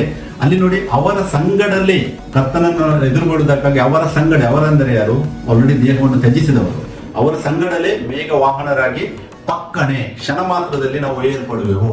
ಇದಾಗುವುದಲ್ಲಿ ಅಂತರಿಕ್ಷ ಅಂತ ಹೇಳುವಾಗ ಇದಕ್ಕೆ ಇಂಗ್ಲಿಷ್ ಅಲ್ಲಿ ಕ್ಲೌಡ್ಸ್ ಅಂತೇಳಿ ವರ್ಡ್ ಯೂಸ್ ಆಗಿದೆ. ಮತ್ತೆ ಗ್ರೀಕ್ ಟೆಕ್ಸ್ಟ್ ನೋಡಿದ್ರೆ ನೆಪೆಲೈಸ್ ಅಂತೇಳಿ ಇದೆ. ನೆಪೆಲೈಸ್ ಅಂತ ಹೇಳಿದ್ರೆ ಅದು ಕ್ಲೌಡ್ಸ್ ಅನ್ನು ಸೃಷ್ಟಿಸುವಂತದ್ದಾಗಿದೆ, ಅಂದ್ರೆ ಬಾಹ್ಯಾಕಾಶ ಅಂತೇಳಿ ವಾಕ್ಯ ಸ್ಪಷ್ಟ ಇರ್ತದೆ. ಮತ್ತೆ ನೆಕ್ಸ್ಟ್ ಪಾಯಿಂಟ್ 4ನೇ ಪಾಯಿಂಟ್ ಇದರಲ್ಲಿ ಯಾವ ಸ್ಥಿತಿಯಲ್ಲಿ ನಾವು ಇರುವೆವು ಅಥವಾ ಮಾರ್ಪಡುವೆವು ಅಂತೇಳಿ ನಾವು ಧ್ಯಾನಿಸೋದಾದ್ರೆ 1 ಕೊರಿಂಥ 15:40, 44, 54 3 ವಾಕ್ಯಗಳನ್ನು ನಾನು ಇಲ್ಲಿ ತೋರಿಸಿದ್ದೇನೆ ನೋಡಿ. ಇಲ್ಲಿ 40ನೇ ವಾಕ್ಯ ಹೇಳ್ತದೆ, ಇದಲ್ಲದೆ ಪರಲೋಕದ ದೇಹಗಳುಂಟು, ಭೂಲೋಕದ ದೇಹಗಳುಂಟು, ಆದರೆ ಪರಲೋಕದ ದೇಹಗಳ ಮಹಿಮೆ ಬೇರೆ, ಭೂಲೋಕದ ದೇಹಗಳ ಮಹಿಮೆ ಬೇರೆ. ಇಲ್ಲಿ ಪೌಲನು ಮಾತಾಡ್ತಾನೆ ಪರಲೋಕದ ದೇಹಗಳ ಬಗ್ಗೆ. ಸೊ ನಾವು ಯಾವ ಸ್ಥಿತಿಯಲ್ಲಿ ನಾವು ಇರುವೆವು ಅಥವಾ ಮಾರ್ಪಡುವೆವು ಅಂತ ಹೇಳಿದರೆ ನಾವು ಪರಲೋಕದ ದೇಹವನ್ನು ಧರಿಸುವವರಾಗಿದ್ದೇವೆ. ಯಾಕಂದ್ರೆ ಆ ದೇಹಗಳ ಮಹಿಮೆ ಬೇರೆ ವಿಧವಾದದಂತೇಳಿ ಪೌಲನು ತೋರಿಸ್ತಾನೆ. ಅಲ್ಲಿ 44ನೇ ವಾಕ್ಯವನ್ನು ನಾವು ನೋಡುವುದಾದರೆ ಪ್ರಾಕೃತ ದೇಹವಾಗಿ ಬಿತ್ತಲ್ಪಡುತ್ತದೆ, ಆತ್ಮಿಕ ದೇಹವಾಗಿ ಎದ್ದು ಬರುವನು. ನಾವೀಗ ಆಲ್ರೆಡಿ ಪ್ರಾಕೃತ ದೇಹದಲ್ಲಿ ಇದ್ದೇವೆ. ಅದೇ ಕ್ರಿಸ್ತನ 2ನೇ ಬರೋಣದಲ್ಲಿ ಆತ್ಮಿಕ ದೇಹವಾಗಿ ನಾವು ಎದ್ದು ಬರುವವರಾಗಿದ್ದೇವೆ. ಅಂದ್ರೆ ಆತ್ಮಿಕ ದೇಹವನ್ನು ನಾವು ಧರಿಸುವವರಾಗಿದ್ದೇವೆ. ಪ್ರಾಕೃತ ದೇಹವಿರುವುದಾದರೆ ಆತ್ಮಿಕ ದೇಹಗಳು ಇರುವುದಂತೇಳಿ ಪೌಲನು ಹೇಳಿದ್ದಾನೆ. ಮತ್ತೆ 54ನೇ ವಾಕ್ಯದಲ್ಲಿ ನೋಡಿ, ಲಯವಾಗುವ ಈ ದೇಹವು ನಿರ್ಲಯತ್ವವನ್ನು ಧರಿಸಿಕೊಂಡಾಗ, ಮರಣಾಧೀನ ಆಗಿರುವ ಈ ದೇಹವು ಅಮರತ್ವವನ್ನು ಧರಿಸಿಕೊಂಡಾಗ ಬರೆದಿರುವ ಮಾತು ನೆರವೇರುವುದು. ಆ ಮಾತು ಏನೆಂದರೆ ಮರಣವು ನುಂಗಿ ಹೋಯಿತು, ಜಯವಾಯಿತು ಎಂಬುದೇ. ಇದೇ ಅಂತಿಮ ರಕ್ಷಣೆ. 1 ಕೊರಿಂಥಿಯನ್ 15:54 ಜಯವಾಯಿತು ಅಂತೇಳಿ ಇಲ್ಲಿ ಪೌಲನು ಹೇಳ್ತಾನೆ, ಇದು ನಮ್ಮ ಅಂತಿಮ ರಕ್ಷಣೆ. ಸೊ ಅದಕ್ಕೆ ನಾವು ನಿರ್ಲಯತ್ವವನ್ನು ಯಾವಾಗ ಧರಿಸಿಕೊಳ್ಳುತ್ತೇವೆ, ಮರಣ ದಿನವಾಗಿರುವ ಈ ದೇಹವು ನಮ್ಮದು ಯಾವುದು ಅಮರತ್ವವನ್ನು ಧರಿಸಿಕೊಳ್ಳುತ್ತೇವೆ ನಾವು, ಆವಾಗ ಆ ಮಾತು ನೆರವೇರುತ್ತದೆ. ಮರಣವು ನುಂಗಿ ಹೋಯಿತು. ಮರಣ ಅಂತ ಹೇಳಿದ್ರೆ ಇವಾಗ ಆಲ್ರೆಡಿ ನಮ್ಗೆ ಆತ್ಮಿಕ ಜೀವನ ದೇವರು ಕೊಟ್ಟಿದ್ದಾರೆ, ಬಟ್ ನಾವು ದೈಹಿಕ ಶರೀರದಲ್ಲಿರುವಾಗ ದೈಹಿಕ ಮರಣವನ್ನು ಕೂಡ ಹೊಂದುವುದು ಅವಶ್ಯ ಅಂತೇಳಿ ಬೈಬಲ್ ಹೇಳ್ತದೆ ನಮ್ಗೆ. ಸೊ ಅದಕ್ಕೆ ಮರಣವು ನುಂಗಿ ಹೋಯಿತು, ಜಯವಾಯಿತು. ಯೇಸು ಕ್ರಿಸ್ತನ ಎರಡನೇ ಬರೋಣದಲ್ಲಿ ಒಂದು ವೇಳೆ ದೇಹದಲ್ಲಿ ಯಾರಾದ್ರೂ ಜೀವಂತವಾಗಿದ್ದರೆ ಕ್ಷಣ ಮಾತ್ರದಲ್ಲಿ ಅವರು ದೈಹಿಕ ಮರಣವನ್ನು ಹೊಂದಿ ಅವರು ಬದಲಾಗ್ತಾರೆ. ಯಾಕೆ? ರಕ್ತ ಮಾಂಸದ ಶರೀರ ಏನಿದೆ ಅದು ಪರಲೋಕ ರಾಜ್ಯಕ್ಕೆ ಬಾಧ್ಯಸ್ಥ ಅಲ್ಲ ಅಂತೇಳಿ ಪೌಲನು ಹೇಳಿದ್ದಾನೆ. ಸೊ ಈ ಶರೀರ ಬದಲಾಗ್ತದೆ, ಮತ್ತೆ ನಾವು ಮಹಿಮಾ ಶರೀರ ಅಂತ ಹೇಳ್ತೇವೆ, ಅದನ್ನು ಧರಿಸ್ತೇವೆ. ಮತ್ತೆ ಅದಕ್ಕೆ ಇನ್ನೂ ವಾಕ್ಯ ಬೇಕಾದ್ರೆ ಕೊಲೋಸ್ಯದವರಿಗೆ ಬರೆದ ಪತ್ರಿಕೆಯಲ್ಲಿ ಪೌಲನು 3ನೇ ಅಧ್ಯಾಯದಲ್ಲಿ 4ನೇ ವಾಕ್ಯದಲ್ಲಿ ಈ ತರ ಹೇಳ್ತಾನೆ ನೋಡಿ, ನಮಗೆ ಜೀವವಾಗಿರುವ ಕ್ರಿಸ್ತನು ಪ್ರತ್ಯಕ್ಷನಾಗುವಾಗ ನೀವು ಸಹ ಆತನ ಜೊತೆಯಲ್ಲಿ ಪ್ರಭಾವದಿಂದ ಕೂಡಿದವರಾಗಿ ಪ್ರತ್ಯಕ್ಷರಾಗುವಿರಿ. ಆತನ ಜೊತೆಯಲ್ಲಿ ಪ್ರಭಾವದಿಂದ ಕೂಡಿದವರಾಗಿ ನಾವು ಕೂಡ ಪ್ರತ್ಯಕ್ಷರಾಗುವಿರಿ ಅಂತೇಳಿ ಕ್ರಿಸ್ತನ ಪ್ರತ್ಯಕ್ಷತೆಯಲ್ಲಿ ಇಲ್ಲಿ ಪೌಲನು ಹೇಳುವನಾಗಿದ್ದಾನೆ. ಮತ್ತೆ 1 ಯೋಹಾನ 3ನೇ ಅಧ್ಯಾಯದಲ್ಲಿ 2 ಮತ್ತು 3ನೇ ವಾಕ್ಯದಲ್ಲಿ ನಾವು ಧ್ಯಾನಿಸುವ ವಾಕ್ಯದಲ್ಲಿ ಈ ತರ ಹೇಳ್ತದೆ ನೋಡಿ, ಈಗ ನಾವು ದೇವರ ಮಕ್ಕಳಾಗಿದ್ದೇವೆ, ಮುಂದೆ ನಾವು ಏನಾಗುವೆವು ಅದು ಇನ್ನೂ ಪ್ರತ್ಯಕ್ಷವಾಗಿಲ್ಲ. ಕ್ರಿಸ್ತನು ಪ್ರತ್ಯಕ್ಷನಾಗುವಾಗ ನಾವು ಕೂಡ ಆತನ ಹಾಗಿರುವೆವು ಅಂತೇಳಿ ಪೌಲನು ಇಲ್ಲಿ ಹೇಳ್ತಾನೆ. ಯಾಕಂತ ಹೇಳಿದ್ರೆ ಆತನಿರುವ ಪ್ರಕಾರವೇ ಆತನನ್ನು ನೋಡುವೆವು. ಆತನ ಮೇಲೆ ಈ ನಿರೀಕ್ಷೆ ಇಟ್ಟಿರುವ ಪ್ರತಿಯೊಬ್ಬನು ಕ್ರಿಸ್ತನು ಶುದ್ಧನಾಗಿರುವಂತೆಯೇ ತನ್ನನ್ನು ಶುದ್ಧ ಮಾಡಿಕೊಳ್ಳುತ್ತಾನೆ. ನಾವು ಆ ಶುದ್ಧತೆಯನ್ನು ಹೊಂದಬೇಕು. ಅದು ನಿರಂತರ ತಾಳ್ಮೆಯಲ್ಲಿ ಬರ್ತದೆ. ಆ ಕೆಟಗರಿ ನಂಬಿಕೆಯಲ್ಲಿ ನಡೆದಾಡುವುದು ಅದರಲ್ಲಿ ಯಾವಾಗ ಆಗ್ತದೆ. ಬಟ್ ಇಲ್ಲಿ ಕ್ರಿಸ್ತನು ಪ್ರತ್ಯಕ್ಷನಾಗುವಾಗ ನಾವು ಕೂಡ ಆತನ ಹಾಗಿರುವೆವು. ಸೊ ಯಾವ ಸ್ಥಿತಿಯಲ್ಲಿ ನಾವು ಇರುವೆ ಅಥವಾ ಮಾರ್ಪಡುವೆ ಅಂತ ಹೇಳಿದರೆ, ಯೇಸು ಕ್ರಿಸ್ತರು ಯಾವ ಸ್ಥಿತಿಯಲ್ಲಿ ಪ್ರಕಟವಾಗ್ತಾರೆ ಅದೇ ಸ್ಥಿತಿಯಲ್ಲಿ ನಾವು ಕೂಡ ಪ್ರಕಟವಾಗುವವರಾಗಿದ್ದೇವೆ. ಅಂದ್ರೆ ಅದು ನಮ್ಮ ಹೂವೇ. ತುಂಬಾ ಜನರು ತುಂಬಾ ಪಿಕ್ಚರ್ಸ್ ಗಳನ್ನು ಮಾಡಿ ತೋರಿಸ್ತಾರೆ, ಬಟ್ ಅದು ಯಾರಿಗೂ ಗೊತ್ತಿಲ್ಲ. ಯಾಕೆಂದ್ರೆ ಕ್ರಿಸ್ತನ ಯಾವ ತರ ಪ್ರತ್ಯಕ್ಷ ಆಗ್ತಾನೆ ಅಂತ ಹೇಳಿ ಗೊತ್ತಿಲ್ಲ. ನಾವು 1 ಕೊರಿಂಥ 3:13-15 ಓದುವಾಗ ಅಲ್ಲಿ ಪೌಲನು ಹೇಳ್ತಾನೆ, ಕ್ರಿಸ್ತನು ಬರುವ ದಿನವು ಬೆಂಕಿಯೊಡನೆ ಉದಯವಾಗಿ ಅಂತೇಳಿ ಆತ ಹೇಳಿದ್ದಾನೆ. ಆ ಕೆಲಸವನ್ನು ಸ್ಪಷ್ಟವಾಗಿ ತೋರಿಸುವುದು, ಅವನವನ ಕೆಲಸವೆಂತದ್ದು ಆ ಬೆಂಕಿ ಶೋಧಿಸುವುದು. ಒಬ್ಬನು ಆ ಅಸ್ಥಿವಾರದ ಮೇಲೆ ಕಟ್ಟಿದ್ದು ಉಳಿದರೆ ಅವನಿಗೆ ಸಂಬಳ ಬರುವುದು, ಒಬ್ಬನು ಕಟ್ಟಿದ್ದು ಸುಟ್ಟು ಹೋದರೆ ಅವನಿಗೆ ಸಂಬಳ ನಷ್ಟವಾಗುವುದು. ತಾನಾದರೂ ರಕ್ಷಣೆ ಹೊಂದುವನು, ಆದರೆ ಬೆಂಕಿಯೊಳಗಿಂದ ತಪ್ಪಿಸಿಕೊಂಡವನಾಗಿರುವನು ಅಂತೇಳಿ ಇಲ್ಲಿ ಸೇವೆಯ ಬಗ್ಗೆ ಪೌಲನು ವಿವರಿಸ್ತಾ ಇದ್ದಾನೆ. ಯಾರೆಲ್ಲ ಸೇವೆ ದೇವರ ವಾಕ್ಯ ಆಧಾರಿತವಾಗಿ ಮಾಡ್ತಾರೆ, ವಾಕ್ಯದಲ್ಲಿ ನೆಲೆಗೊಂಡಿದ್ದರೆ ಅವರಿಗೆ ಸಂಬಳ ಸಿಗುವುದಂತ ಹೇಳ್ತಾನೆ. ಇಲ್ಲದಿದ್ದರೆ ಅದು ಸೇವೆ ಸುಟ್ಟು ಹೋಗುವುದು, ಅಂದ್ರೆ ಸಂಬಳ ಇಲ್ಲ. ಮತ್ತೆ ಅಲ್ಲಿ ವಾಕ್ಯ ಹೇಳ್ತದೆ ತಾನಾದರೂ ರಕ್ಷಣೆ ಹೊಂದುವನು. ಇಲ್ಲಿ ರಕ್ಷಣೆ ಹೊಂದಿದ್ದಾನೆ ಅಂತೇಳಿ ಪೌಲ ಹೇಳ್ತಾ ಇಲ್ಲ. ಪೌಲ ಹೇಳ್ತಾನೆ ತಾನಾದರೂ ರಕ್ಷಣೆ ಹೊಂದುವನು. ಯೇಸು ಕ್ರಿಸ್ತ 2ನೇ ಬರೋಣದಲ್ಲಿ ಒಂದು ವೇಳೆ ಆತನು ದೇವರ ವಾಕ್ಯದಲ್ಲಿ ನೆಲೆಗೊಂಡವನಾದರೆ ಆತನು ರಕ್ಷಣೆಯನ್ನು ಹೊಂದುತ್ತಾನೆ. ಆತನ ಮಾಡಿದ ಕೆಲಸಕ್ಕೆ ಪ್ರತಿಫಲ ಸಿಕ್ಕಿಲ್ಲದಿದ್ರೂ ಕೂಡ ಆ ದಿನದಲ್ಲಿ ಆತನು ರಕ್ಷಣೆಯನ್ನು ಹೊಂದುವನು, ಅಂತಿಮ ರಕ್ಷಣೆಯನ್ನು ಹೊಂದುವನು ಅಂತೇಳಿ ಇಲ್ಲಿ ಪೌಲನು ತೋರಿಸ್ತಾ ಇದ್ದಾನೆ. ಸೊ ಅದಕ್ಕೆ ಈ ವಾಕ್ಯದಲ್ಲಿ ನಾವು ಇರುವಂತಹ ಗೂಢಾರ್ಥವನ್ನು ಅರಿಯುವುದು ತುಂಬಾ ಅವಶ್ಯಕವಾಗಿದೆ. ಈ ಸುಳ್ಳು ಬೋಧನೆಯಲ್ಲಿ ನೆಲೆಗೊಳ್ಳಬೇಡಿರಿ ಅಂತೇಳಿ ನಾನು ನಿಮ್ಮನ್ನು ವಾಕ್ಯದಲ್ಲಿ ಎನ್ಕರೇಜ್ ಮಾಡ್ತೇನೆ. ಯಾಕಂದ್ರೆ ತುಂಬಾ ಡಿನೋಮಿನೇಷನ್ಸ್ ವಿವಿಧ ರೀತಿಯಲ್ಲಿ ಇವತ್ತು ಬೋಧಿಸ್ತಾ ಇದ್ದಾರೆ. ಅದಕ್ಕೆ ವಾಕ್ಯದಲ್ಲಿ ನಾವು ಹೆಚ್ಚಾಗಿ ಬಲಪಟ್ಟು ವಾಕ್ಯವನ್ನು ಧ್ಯಾನಿಸಿ ವಾಕ್ಯದಲ್ಲಿ ನೆಲೆಗೊಳ್ಳುವುದು ತುಂಬಾ ಅವಶ್ಯಕವಾಗಿದೆ.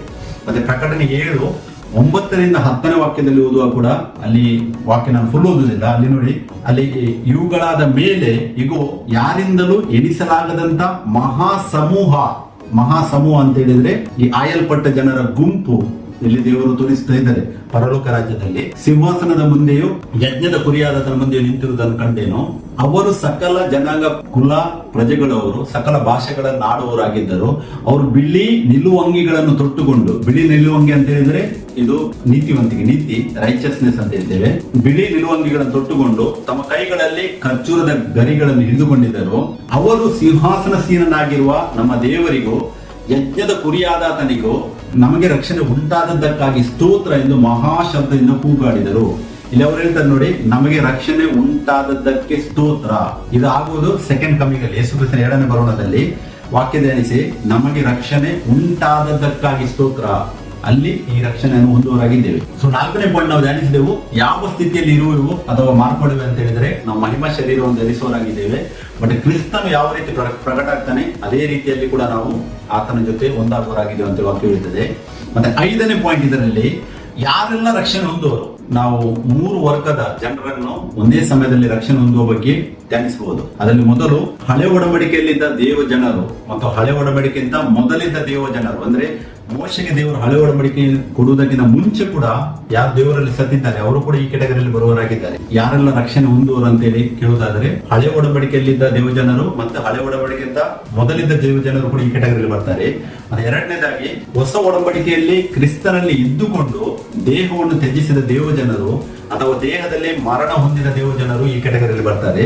ಮತ್ತೆ ಮೂರನೇದಾಗಿ ಕ್ರಿಸ್ತನ ಬರುವನ ಸಮಯದಲ್ಲಿ ದೇಹದಲ್ಲಿ ಜೀವಂತವಾಗಿರುವ ದೇವಜನರು ಕೂಡ ಈ ಕಡೆಯಲ್ಲಿ ಬರ್ತಾರೆ. ಮೂರು ವರ್ಗದಲ್ಲಿದ್ದ ಜನರು ಈ ರಕ್ಷಣೆ ಕಾರ್ಯ ಅಂತಿಮ ರಕ್ಷಣೆಯಲ್ಲಿ ಒಂದಾಗುವವರಾಗಿದ್ದಾರೆ. ಯಾಕಂತ ಹೇಳಿದ್ರೆ ನಾವು ವಾಕ್ಯ ಧ್ಯಾನಿಸುವ ಯೇಸುವನ್ನು ಬಿಟ್ಟರೆ ಬೇರೆ ಯಾವ ಮನುಷ್ಯ ಇಷ್ಟವರೆಗೂ ಪುನರುತ್ಥಾನ ಹೊಂದಿಲ್ಲ ಅಥವಾ ಯಾವುದೇ ಮನುಷ್ಯ ಕೂಡ ರಕ್ಷಣೆಯನ್ನು ಹೊಂದಿಲ್ಲ. ಇದನ್ನು ನಾವು ಧ್ಯಾನಿಸಬೇಕು. ಯೇಸು ಕ್ರಿಸ್ತರು ಮಾತ್ರ ಪ್ರಥಮ ಫಲವಾಗಿ ಸತ್ತವರೊಳಗಿಂದ ಎದ್ದಿದ್ದಾರೆ. ಮಹಿಮಾ ಶರೀರವನ್ನು ಧರಿಸಿದ್ದು ಅವರು ಮಾತ್ರ, ಬೇರೆ ಯಾರು ಕೂಡ ಹೇಳಿಲ್ಲ ಅಂತೇಳಿ ಬೈಬಲ್ ನಮಗೆ ಸ್ಪಷ್ಟವಾಗಿ ತೋರಿಸುವಂತದ್ದಾಗಿದೆ. ಇಬ್ರಿಯ 11:39-40 ವಾಕ್ಯ ಹೇಳ್ತದೆ ನೋಡಿ. ಇವರೆಲ್ಲರೂ ನಂಬಿಕೆಯ ಮೂಲಕ ಒಳ್ಳೆ ಹೆಸರನ್ನು ಸಂಪಾದಿಸಿಕೊಂಡಿದ್ದರೂ ವಾಗ್ದಾನದ ಫಲವನ್ನು ಹೊಂದಲಿಲ್ಲ. ದೇವರು ನಮಗೋಸ್ಕರ ಶ್ರೇಷ್ಠವಾದ ಭಾಗ್ಯವನ್ನು ಏರ್ಪಡಿಸಿ ನಾವಿಲ್ಲದೆ ಅವರು ಸಿದ್ಧಿಗೆ ಬರಬಾರದೆಂದು ಸಂಕಲ್ಪಿಸಿದ್ದನು. ಈ ಹಿಬ್ರಿ 11ನೇ ಅಧ್ಯಾಯ ಓದುವಾಗ ನಮಗೆ ಹಳೆ ಒಡಂಬಡಿಕೆ ಮತ್ತು ಅದಕ್ಕಿಂತ ಮುಂಚೆ ಇದ್ದ ಆ ಜನರ ಬಗ್ಗೆ, ಅವರ ನಂಬಿಕೆಯ ಬಗ್ಗೆ ನಮ್ಗೆ ಓದಿಗೆ ಸಿಗ್ತದೆ. ಬಟ್ ಇಲ್ಲಿ 39-40 ವಾಕ್ಯ ಹೇಳ್ತದೆ, ನಮಗೋಸ್ಕರ ದೇವರು ಶ್ರೇಷ್ಠವಾದ ಭಾಗ್ಯವನ್ನು ಏರ್ಪಡಿಸಿ ನಾವು ಇಲ್ಲದೆ ಅವರ ಸಿದ್ಧಿಗೆ ಬರಬಾರದೆಂದು ದೇವರೇ ಸಂಕಲ್ಪಿಸಿದ್ದಾರೆ ಅಂತ ವಾಕ್ಯ ಹೇಳ್ತದೆ. ಸೊ ಅದಕ್ಕೆ ಅವರು ವಾಗ್ದಾನದ ಫಲವನ್ನು ಹೊಂದಲಿಲ್ಲ ಅಂತೇಳಿ ಇಲ್ಲಿ ವಾಕ್ಯ ಹೇಳ್ತದೆ. ವಾಗ್ದಾನದ ಫಲ ಏನಾಗಿದೆ? ಅಂತಿಮ ರಕ್ಷಣೆ. ಅಂತಿಮ ರಕ್ಷಣೆ ವಾಗ್ದಾನದ ಫಲ ಅಂದ್ರೆ ಎಟರ್ನಿಟಿ. ನಾವು ಅನಂತಕಾಲಿಕ ಜೀವನ ಅಂತ ಹೇಳ್ತೇವೆ. ಪುನರುತ್ಥಾನವಾಗುವ ಬಗ್ಗೆ ಇಲ್ಲಿ ವಾಕ್ಯ ಹೇಳ್ತಾ ಇದೆ. ಅಂದ್ರೆ ನಿತ್ಯತ್ವದಲ್ಲಿ ನಾವು ದೇವರ ಸಂಗಡ ಇರುವುದು. ಅದಕ್ಕೆ ದೇವರು ಆ ಒಂದು ದಿನವನ್ನು ಗೊತ್ತು ಮಾಡಿದ್ದಾರೆ. ಅದು ದಿನ ವೆರಿ ವೆರಿ ಇಂಪಾರ್ಟೆಂಟ್ ಆಗಿದೆ. ಸೈತಾನ ಆ ದಿನವನ್ನು ಮರೆಮಾಚುವುದಕ್ಕಾಗಿ ತುಂಬಾ ಪ್ರಯತ್ನಿಸಿದ್ದಾನೆ. ಸೀಕ್ರೆಟ್ ರ್ಯಾಪ್ಚರ್ ಡಾಕ್ಟ್ರಿನ್ ತಂದು ಅದನ್ನು ಎಷ್ಟೋ ಜನರನ್ನು ಇವತ್ತು ಸತ್ಯದಿಂದ ಬೆಳೆಸಿದ್ದಾನೆ. ಬೈಬಲ್ ಅದರ ಇಂಪಾರ್ಟೆನ್ಸ್ ನಮಗೆ ತೋರಿಸ್ತಾ ಉಂಟು ವಾಕ್ಯದಲ್ಲಿ. ಅದು ಮತ್ತೆ 27:52 ಒಂದು ವಾಕ್ಯ ಉಂಟು. ಸೀಕ್ರೆಟ್ ರ್ಯಾಪ್ಚರ್ ಅವರು ಇದನ್ನು ತೆಗೆದುಕೊಂಡು ಹೇಳ್ತಾರೆ, ಓಲ್ಡ್ ಟೆಸ್ಟ್ಮೆಂಟ್ ಅಲ್ಲಿ ದ ಸೇಂಟ್ಸ್ ಆಲ್ರೆಡಿ ರಿಸರೆಕ್ಟೆಡ್ ಅಂತೇಳಿ ಅದು ಇನ್ನೊಂದು ಸುಳ್ಳು ಬೋಧನೆಯಲ್ಲಿ ಆಡ್ ಮಾಡಿದ್ದಾರೆ. ವಾಕ್ಯ ಇಲ್ಲಿ ಮತ್ತೆ 27:57 ಈ ತರ ಹೇಳ್ತಾರೆ ನೋಡಿ. ಭೂಮಿ ಅದುರಿತು, ಬಂಡೆಗಳು ಸಿಡಿಯುವುದವು, ಸಮಾಧಿಗಳು ತೆರೆದವು, ನಿತ್ಯ ಹೋಗಿದ್ದ ಅನೇಕ ಭಕ್ತರ ದೇಹಗಳು ಎದ್ದವು ಅಂತ ಹೇಳಿ ವಾಕ್ಯ ಹೇಳ್ತದೆ. ಈ ವಾಕ್ಯವನ್ನು ತೆಗೆದುಕೊಂಡು ತುಂಬಾ ಜನ ಹೇಳ್ತಾರೆ old testament in the saints already resurrected ಅಂತೇಳಿ. ಬಟ್ ಇಲ್ಲಿ ಓಲ್ಡ್ ಟೆಸ್ಟ್ಮೆಂಟ್ ಸೇಂಟ್ಸ್ ರಿಸರೆಕ್ಟೆಡ್ ಅಂತೇಳಿ ವಾಕ್ಯ ಹೇಳ್ತಾ ಇಲ್ಲ, ಭಕ್ತರ ದೇಹಗಳು ಎದ್ದವು ಅಂತ ಹೇಳ್ತಾರೆ. ಅಂದ್ರೆ ಆ ಟೈಮಲ್ಲಿ ಯೇಸು ಕ್ರಿಸ್ತರು ಆ ಕ್ರೂಜಲ್ಲಿ ಹಾಕಲ್ಪಟ್ಟ ಟೈಮಲ್ಲಿ ಯಾರೆಲ್ಲ ದೇಹದಲ್ಲಿ ಸತ್ತಿರಬಹುದು ಅವರಲ್ಲಿ ಸ್ವಲ್ಪ ಜನ ದೇಹದಲ್ಲಿ ಎದ್ದಿರಬಹುದು. ಅಂದ್ರೆ ಲಾಸರನು ಯಾವ ತರ ಪುನರುತ್ಥಾನ ಆಗಿದ್ದಾನೆ ದೇಹದಲ್ಲಿ, ಅದೇ ತರದ ಪುನರುತ್ಥಾನವನ್ನು ಇದು ಸೂಚಿಸುವಂತದ್ದಾಗಿದೆ. ಇದು ಮಹಿಮಾ ಶರೀರ ಧರಿಸಿದ್ದಲ್ಲ, ದೇಹದಲ್ಲಿ ಎದ್ದು ಬಂದದ್ದನ್ನು ಸೂಚಿಸುವಂತದ್ದಾಗಿದೆ ಈ ವಾಕ್ಯ. ಸೊ ಅದಕ್ಕೆ ನಾವು ವಾಕ್ಯ ಧ್ಯಾನಿಸಬೇಕು. ನಾವು ಇಬ್ರಿಯರ್ಸ್ 11:39-40 ಧ್ಯಾನಿಸಿದೆವು. ಯಾರು ಕೂಡ ಇಷ್ಟ ತನಕ ಹೇಳಿಲ್ಲ, ಯೇಸು ಕ್ರಿಸ್ತರು ಮಾತ್ರ. ಅವರನ್ನು ಬಿಟ್ಟರೆ ರೋಮನ್ ಕ್ಯಾಥಲಿಕ್ಸ್ ಅವರು ಹೇಳ್ತಾರೆ ಮರಿಯಮ್ಮಳನ್ನು ಡೈರೆಕ್ಟ್ ಆಗಿ ಸ್ವರ್ಗಕ್ಕೆ ತಗೊಂಡು ಹೋಗಿದ್ದಾರೆ, ಅದೇ ರಕ್ತ ಮಾಂಸ ಸಮೇತವಾಗಿ ತಗೊಂಡು ಹೋಗಿದ್ದಾರೆ ಅಂತ ಹೇಳಿ ಅವರು ಸುಳ್ಳು ನಂಬಿ ಸುಳ್ಳನ್ನು ಬೋಧಿಸ್ತಾರೆ. ಫಸ್ಟ್ ಆಫ್ ಆಲ್ Corinthians 15:50 ನಾವು ಧ್ಯಾನಿಸುವಾಗ ರಕ್ತ ಮಾಂಸವು ದೇವರ ರಾಜ್ಯಕ್ಕೆ ಬಾಧ್ಯವಲ್ಲ ಅಂತ ವಾಕ್ಯ ಹೇಳ್ತದೆ. ಬಟ್ ಅವರು ಹೇಳ್ತಾರೆ ಯೇಸುವಿನ ತಾಯಿಯನ್ನು ಡೈರೆಕ್ಟ್ ಆಗಿ ದೇವರು ರಕ್ತ ಮಾಂಸದಿಂದಲೇ ಎಬ್ಬಿಸಿದ್ದಾರೆ ಅಂತೇಳಿ ದೊಡ್ಡ ಸುಳ್ಳು ಪ್ರಚಾರಿಸಿದ್ದಾರೆ. ಅದೇ ಸುಳ್ಳಿನ ಮೇಲೆ ನೆಲೆಗೊಂಡು ಈ ವಾಕ್ಯವನ್ನು ಹಿಡಿದುಕೊಂಡು ತುಂಬಾ ಜನರು ಓಲ್ಡ್ ಟೆಸ್ಟ್ಮೆಂಟ್ ಸೇಂಟ್ಸ್ ಕೂಡ ರಿಸರೆಕ್ಟೆಡ್ ಅಂತೇಳಿ ಬೋಧಿಸ್ತಾರೆ. ತಪ್ಪಾದ ಬೋಧನೆ ಆಗಿದೆ. ದಾನಿಯೇಲ 12:13 ದೇವರು ಹೇಳಿದ ವಾಕ್ಯವನ್ನು ಧ್ಯಾನಿಸುವ. ವಾಕ್ಯ ಹೇಳ್ತೇನೆ ನೋಡಿ, ಅಲ್ಲಿ ನೋಡಿ, ನೀನು ಹೋಗಿ ಅಂತ್ಯದವರೆಗೆ ಇರು, ನೀನು ದೀರ್ಘ ನಿದ್ರೆಯನ್ನು ಹೊಂದಿ ಯುಗ ಸಮಾಪ್ತಿಯಲ್ಲಿ ಎದ್ದು ನಿನಗಾಗುವ ಸ್ವಾಸ್ಥ್ಯದೊಳಗೆ ನಿಲ್ಲುವಿ ಎಂದು ಹೇಳಿದನು. ಇಲ್ಲಿ ವಾಕ್ಯ ಧ್ಯಾನಿಸುವಾಗ ನಮ್ಗೆ ಗೊತ್ತಾಗ್ತದೆ, ದಾನಿಯೇಲನಿಗೆ ದೇವರು ಹೇಳ್ತಾರೆ ನೀನು ಹೋಗಿ ಅಂತ್ಯದವರೆಗೆ ಇರು. ಅಂತ್ಯ ಅಂತ ಹೇಳಿದ್ರೆ ಯುಗ ಸಮಾಪ್ತಿ, ಯುಗದ ಅಂತ್ಯದವರೆಗೆ ಇರ್ಲಿಕ್ಕೆ ದೇವರು ಹೇಳ್ತಾ ಇದ್ದಾರೆ ಆತನಿಗೆ. ನೀನು ದೀರ್ಘ ನಿದ್ರೆಯನ್ನು ಹೊಂದಿ ಯುಗ ಸಮಾಪ್ತಿಯಲ್ಲಿ ಎದ್ದು ನಿನಗಾಗುವ ಸ್ವಾಸ್ಥ್ಯದೊಳಗೆ ನಿಲ್ಲುವಿ ಎಂದು ಹೇಳಿದನು. ಅಂದ್ರೆ ಅಂತಿಮ ರಕ್ಷಣೆ ಪ್ರಾಮಿಸ್ ಮಾಡ್ತಾ ಇದ್ದಾರೆ ದೇವರಲ್ಲಿ ದಾನಿಯೇಲನಿಗೆ. ಅಂತಿಮ ರಕ್ಷಣೆ ಎಲ್ಲರಿಗೂ ಒಂದೇ ಸರಿಯಾಗುವುದು ದೇವ ಜನರಿಗೆ. ಸೊ ಅದಕ್ಕೆ 1 ತೆಸಲೋನಿಕ 4:15-17 ಆಲ್ರೆಡಿ ನಾವು ವಾಕ್ಯ ಧ್ಯಾನಿಸಿದೆವು.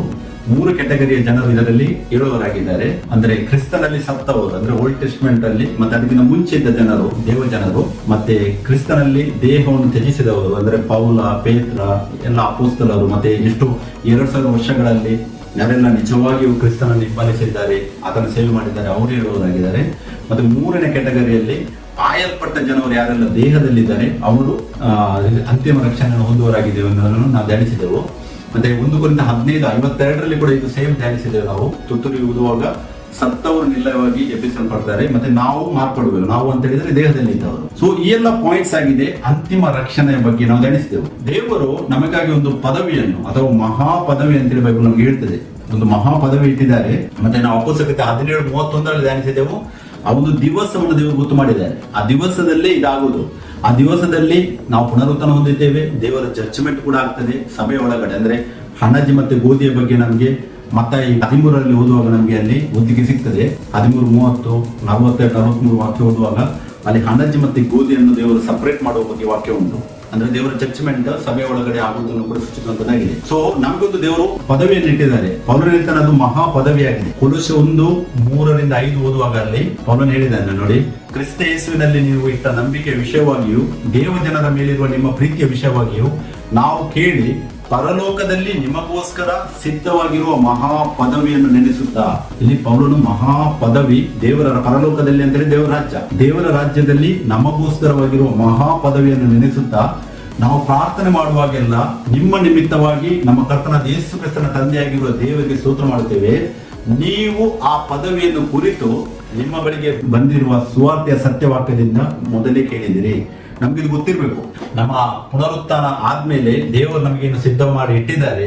1 ಕೊರಿಂಥ 2:9-10 ವಾಕ್ಯಗಳು ಕೂಡ ಹೇಳ್ತಿದೆ. ಅಲ್ಲಿ ದೇವರು ನಮಗಾಗಿ ಸಿದ್ಧ ಮಾಡಿ ಇಟ್ಟಿದ್ದನ್ನು ಕಣ್ಣು ಕಾಣಲಿಲ್ಲ, ಕಿವಿ ಕೇಳಲಿಲ್ಲ, ಅದರ ಭಾವನೆ ಮನುಷ್ಯನ ಹೃದಯದಲ್ಲಿ ಬರಲಿಲ್ಲ ಅಂತ ವಾಕ್ಯ ಹೇಳ್ತದೆ. ನಮಗಾದರೂ ದೇವರು ತನ್ನ ಆತ್ಮನ ಮೂಲಕ ಪ್ರಕಟಿಸ್ತಾನೆ. ಸೊ ಅದಕ್ಕೆ ಈ ಮಹಾ ಪದವಿಯನ್ನು ನಾವು ನೆನೆಸುತ್ತಾ ನಂಬಿಕೆಯಲ್ಲಿ ನಡೆದಾಡಬೇಕು. ಎಷ್ಟು ಟೈಮ್ ತನಕ ನಾವು ಈ ದೇಹದಲ್ಲಿದ್ದೇವೆ, ಏನೇ ಕಷ್ಟ ಬಂದ್ರು, ಏನೇ ತೊಂದರೆ ಆದ್ರೂ ದೇವರ ವಾಕ್ಯಕ್ಕೆ ಅವಿಧೇಯರಾಗದೆ ವಿಧೇಯತೆಯಿಂದ ನಾವು ನಮ್ಮ ಜೀವಿತದಲ್ಲಿ ನಂಬಿಕೆಯಲ್ಲಿ ನಿರಂತರ ತಾಳ್ಮೆಯಲ್ಲಿ ನಡೆದಾಡುವಾಗ 2ನೇ ಹಂತದಲ್ಲಿ ನಾವು ಇದ್ದೇವೆ.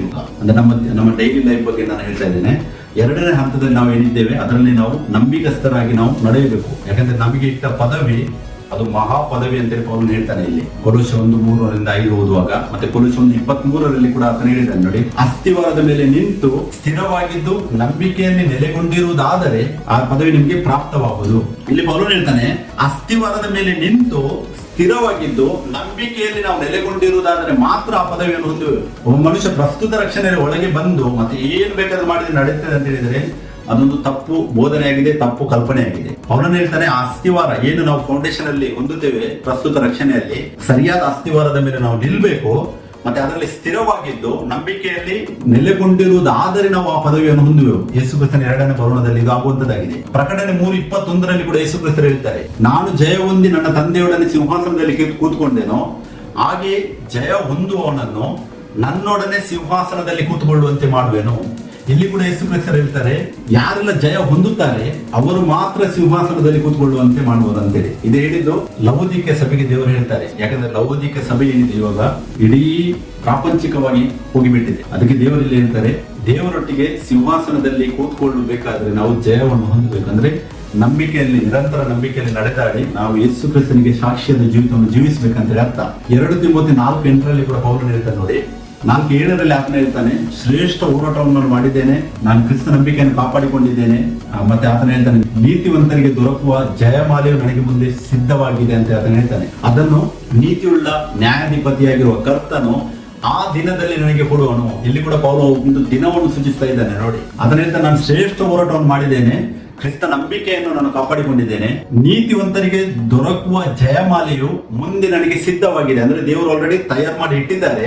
ಬಟ್ ಅದು ಹೊಂದುವುದು ಯಾವಾಗ ಅಂತ ಹೇಳ್ತಾನೆ, ಅದನ್ನು ನೀತಿಯುಳ್ಳ ನ್ಯಾಯಾಧಿಪತಿಯಾಗಿರುವ ಕರ್ತನು ಆ ದಿನದಲ್ಲಿ ನನಗೆ ಕೊಡುವನು.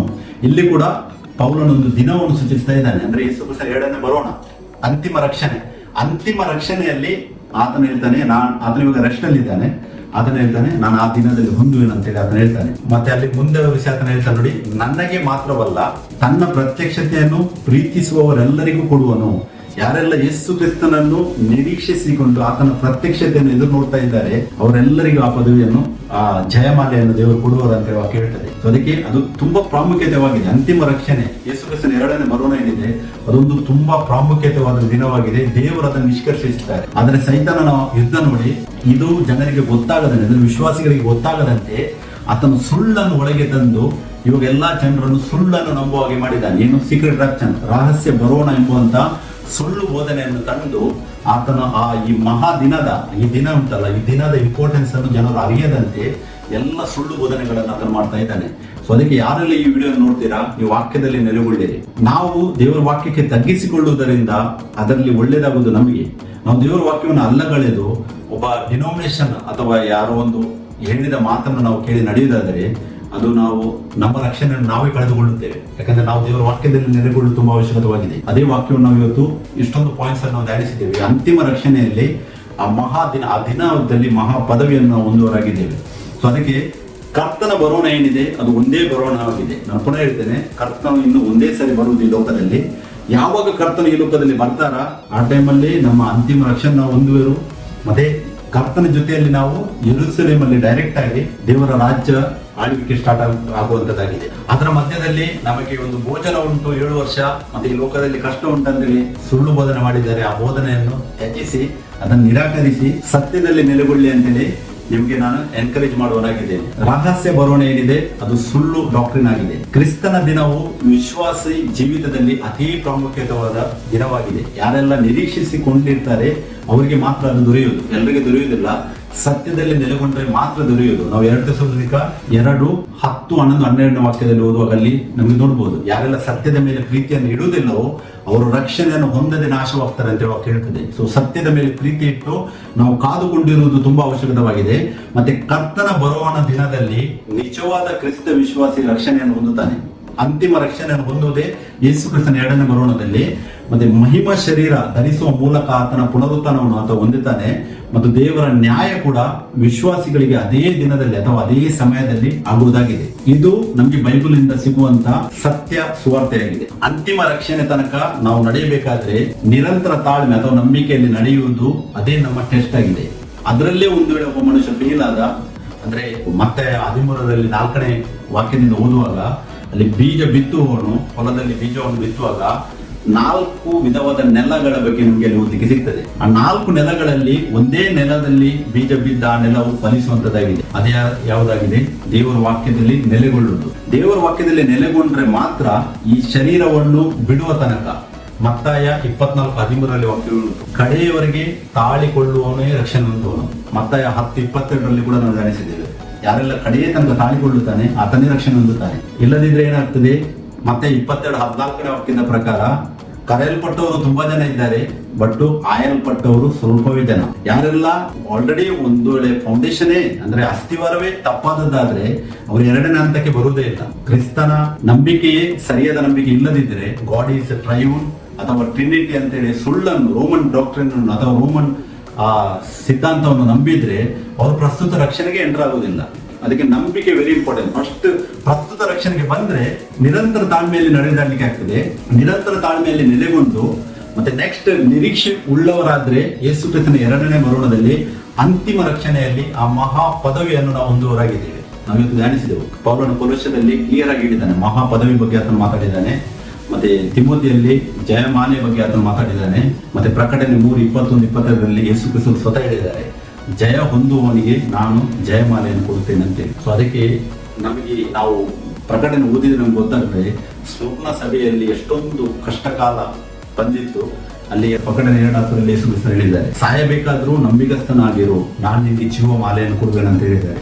ಅದಕ್ಕೆ ಈ ಲೋಕದಲ್ಲಿ ಯಾವುದೇ ಕಷ್ಟ ಬಂದರೂ ಕೂಡ ನಾನು ಒಂದು ನಿಮ್ಗೆ ಎನ್ಕರೇಜ್ ಮಾಡಲಿಕ್ಕೆ ಬಯಸ್ತೇನೆ, ನಾವು ಪ್ರಾರ್ಥನೆಯೊಂದಿಗೆ ಮತ್ತೆ ದೇವರ ವಾಕ್ಯದೊಂದಿಗೆ ನಮ್ಮ ಜೀವಿತವನ್ನು ನಾವು ಕಳೆಯಲು ಬಯಸುವ. ಯಾವುದೇ ಸುಳ್ಳು ನಮ್ಮನ್ನು ಆವರಿಸದಂತೆ ಸತ್ಯದಲ್ಲಿ ನೆಲೆಗೊಂಡು ವಾಕ್ಯದಲ್ಲಿ ನೆಲೆಗೊಂಡು ಮುಂದೆ ಹೋಗಲು ನಾವು ದೇವರ ಕೃಪೆಯನ್ನು ಬೇಡಿಕೊಳ್ಳುವ. ಯಾಕಂದ್ರೆ ದೇವರ ಕೃಪೆಯನ್ನು ಅನುಗ್ರಹಿಸುವ ಆತನಾಗಿದ್ದಾನೆ. ನಾವು ಕಳೆ ಸಂಚಿಕೆಯಲ್ಲಿ ಒಂದು ವಾಕ್ಯವನ್ನು ಧ್ಯಾನಿಸಿದ್ದೇವೆ.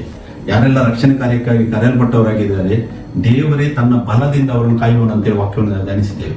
ಅದಕ್ಕೆ ನಾವೇನ್ ಮಾಡ್ಬೇಕಂತೇಳಿ ದೇವರ ವಾಕ್ಯದಲ್ಲಿ ಧ್ಯಾನಿಸಿ ದೇವರ ವಾಕ್ಯದಲ್ಲಿ ನೆಲೆಗೊಳ್ಳಬೇಕು. ಮತ್ತೆ ನಿರಂತರವಾಗಿ ನಾವು ಪ್ರಾರ್ಥನೆಯನ್ನು ಮಾಡಿ ನಾವು ನಮ್ಮ ಜೀವಿತದಲ್ಲಿ ಮುಂದೆ ನಡೆಯಬೇಕಾಗಿದೆ. ಅದಕ್ಕೆ ಈ ಅಂತಿಮ ರಕ್ಷಣೆ ತನಕ ನಾವು ತಲುಪಲು ನಮ್ಮ ಸ್ವ ಬಲದಿಂದ ಆಗುವುದಿಲ್ಲ. ನಾವು ದೇವರ ಕರುಣೆಯನ್ನು ದೇವರ ಕೃಪೆಯನ್ನು ನಿರಂತರವಾದ ನಮ್ಮ ಜೀವಿತದಲ್ಲಿ ನಾವು ಬೇಡಬೇಕಾಗುತ್ತದೆ. ನಾವು ಬೇಡಬೇಕು. ಮತ್ತೆ ಎಲ್ಲಿ ದೇವರ ವಾಕ್ಯ ತಪ್ಪು ಬೋಧನೆ ನಡೆಯುತ್ತದೆ ಅದನ್ನು ಖಂಡಿಸಬೇಕು. ಇಲ್ಲದಿದ್ರೆ ಏನಾಗ್ತದೆ, ಯಾರೆಲ್ಲ ಆ ಬೋಧನೆಗೆ ಒಳಗಾಗ್ತಾರೆ ಅವರೆಲ್ಲವರು ಏನಂತ ನಾಶವಾಗುವವರಾಗಿದೆ.